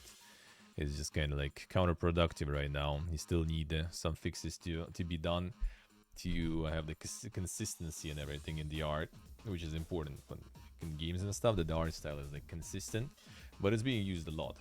It is already there, and it's gonna be even more. That's for sure, especially on mobile, I guess. Especially on mobile, since the quality control levels are way lower, you know, and demands and requirements in terms of quality. Alright, and that seems like it for this week. Oh, this was also this week, I think, right? Wasn't it? I think it was, yeah. This also, the Pony in Shambles, Blue Protocol for PC launches June 14 in Japan, delayed to 2024 in the West. Pre-registration now available. Well, I kinda like whatever. We'll see. I still yet to see how it works, because from what I heard from Pony at least, about how some of the stuff works there, and the customization of the characters only solely through weapon, that just kind of like, I don't know, weird. You need to see how it works. Because yeah, MMOs kind of, I think, shine through a lot of customization and a lot of things that you can grind for that customization, and to get a bunch of different things to upgrade your character, and that's what kind of keeps you going. Of course, any good news? I mean, the usual, nothing crazy. It's legal to sell stuff that uses AI. I think there is like already some like movement in terms of law about it, like about the legality of use it. I think wasn't it like recently the main consensus? I don't remember. Like, is it like some country's law or like some commission decided? But yeah, you basically I think can't like own the copyright on the AI generated art. So like, you know, it's kind of like, technically, yeah, I guess that might be then that you can't really sell stuff that uses it or something. But there's probably a lot of nuance, like what kind of percentage is allowed and stuff like this, you know, like, I don't know, there's gonna be a lot of law stuff around it for sure, regulations and stuff. Yeah, we'll see. We'll see. Alright, but yeah, now that should be it. Now that should be it. So, yeah, I'm gonna be calling it today. Go grab some food and chill. Yeah, because I didn't really sleep that much. I didn't really sleep that much, so yeah, not gonna be the YouTube today because I'm gonna just chill. And I mean, I missed like Friday, Saturday already this week, so might as well just kind of do it like the full chill weekend there. Hey Zodiac, sorta, not fools, not fools. So yeah, let's read the There we go. So yeah, I'm gonna be back tomorrow.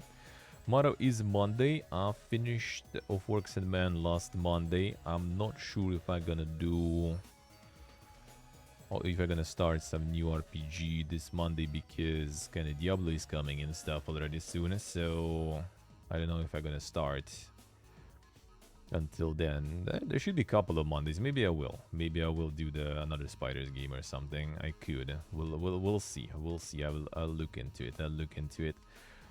So yeah, tomorrow 8:30 AM CEST gonna be as usual. And then yeah, then we'll see what it's gonna be. Maybe I will do another Spiders RPG. There is kind of like a smaller one, so I might do it. Couple of Mondays probably we will have, so I'm gonna see another amazing examples of game design there too. But yeah, for now I'm out. Thank you guys for watching, thank you for hanging out, thank you for all the support, subs, resubs, donos, followers, appreciate it a lot. Thank you guys, filled the monthly survival goal. Thank you so much, thank you, that means a lot, appreciate it a lot. And yeah, enjoy the rest of your Sunday evening. Love you all, bye bye.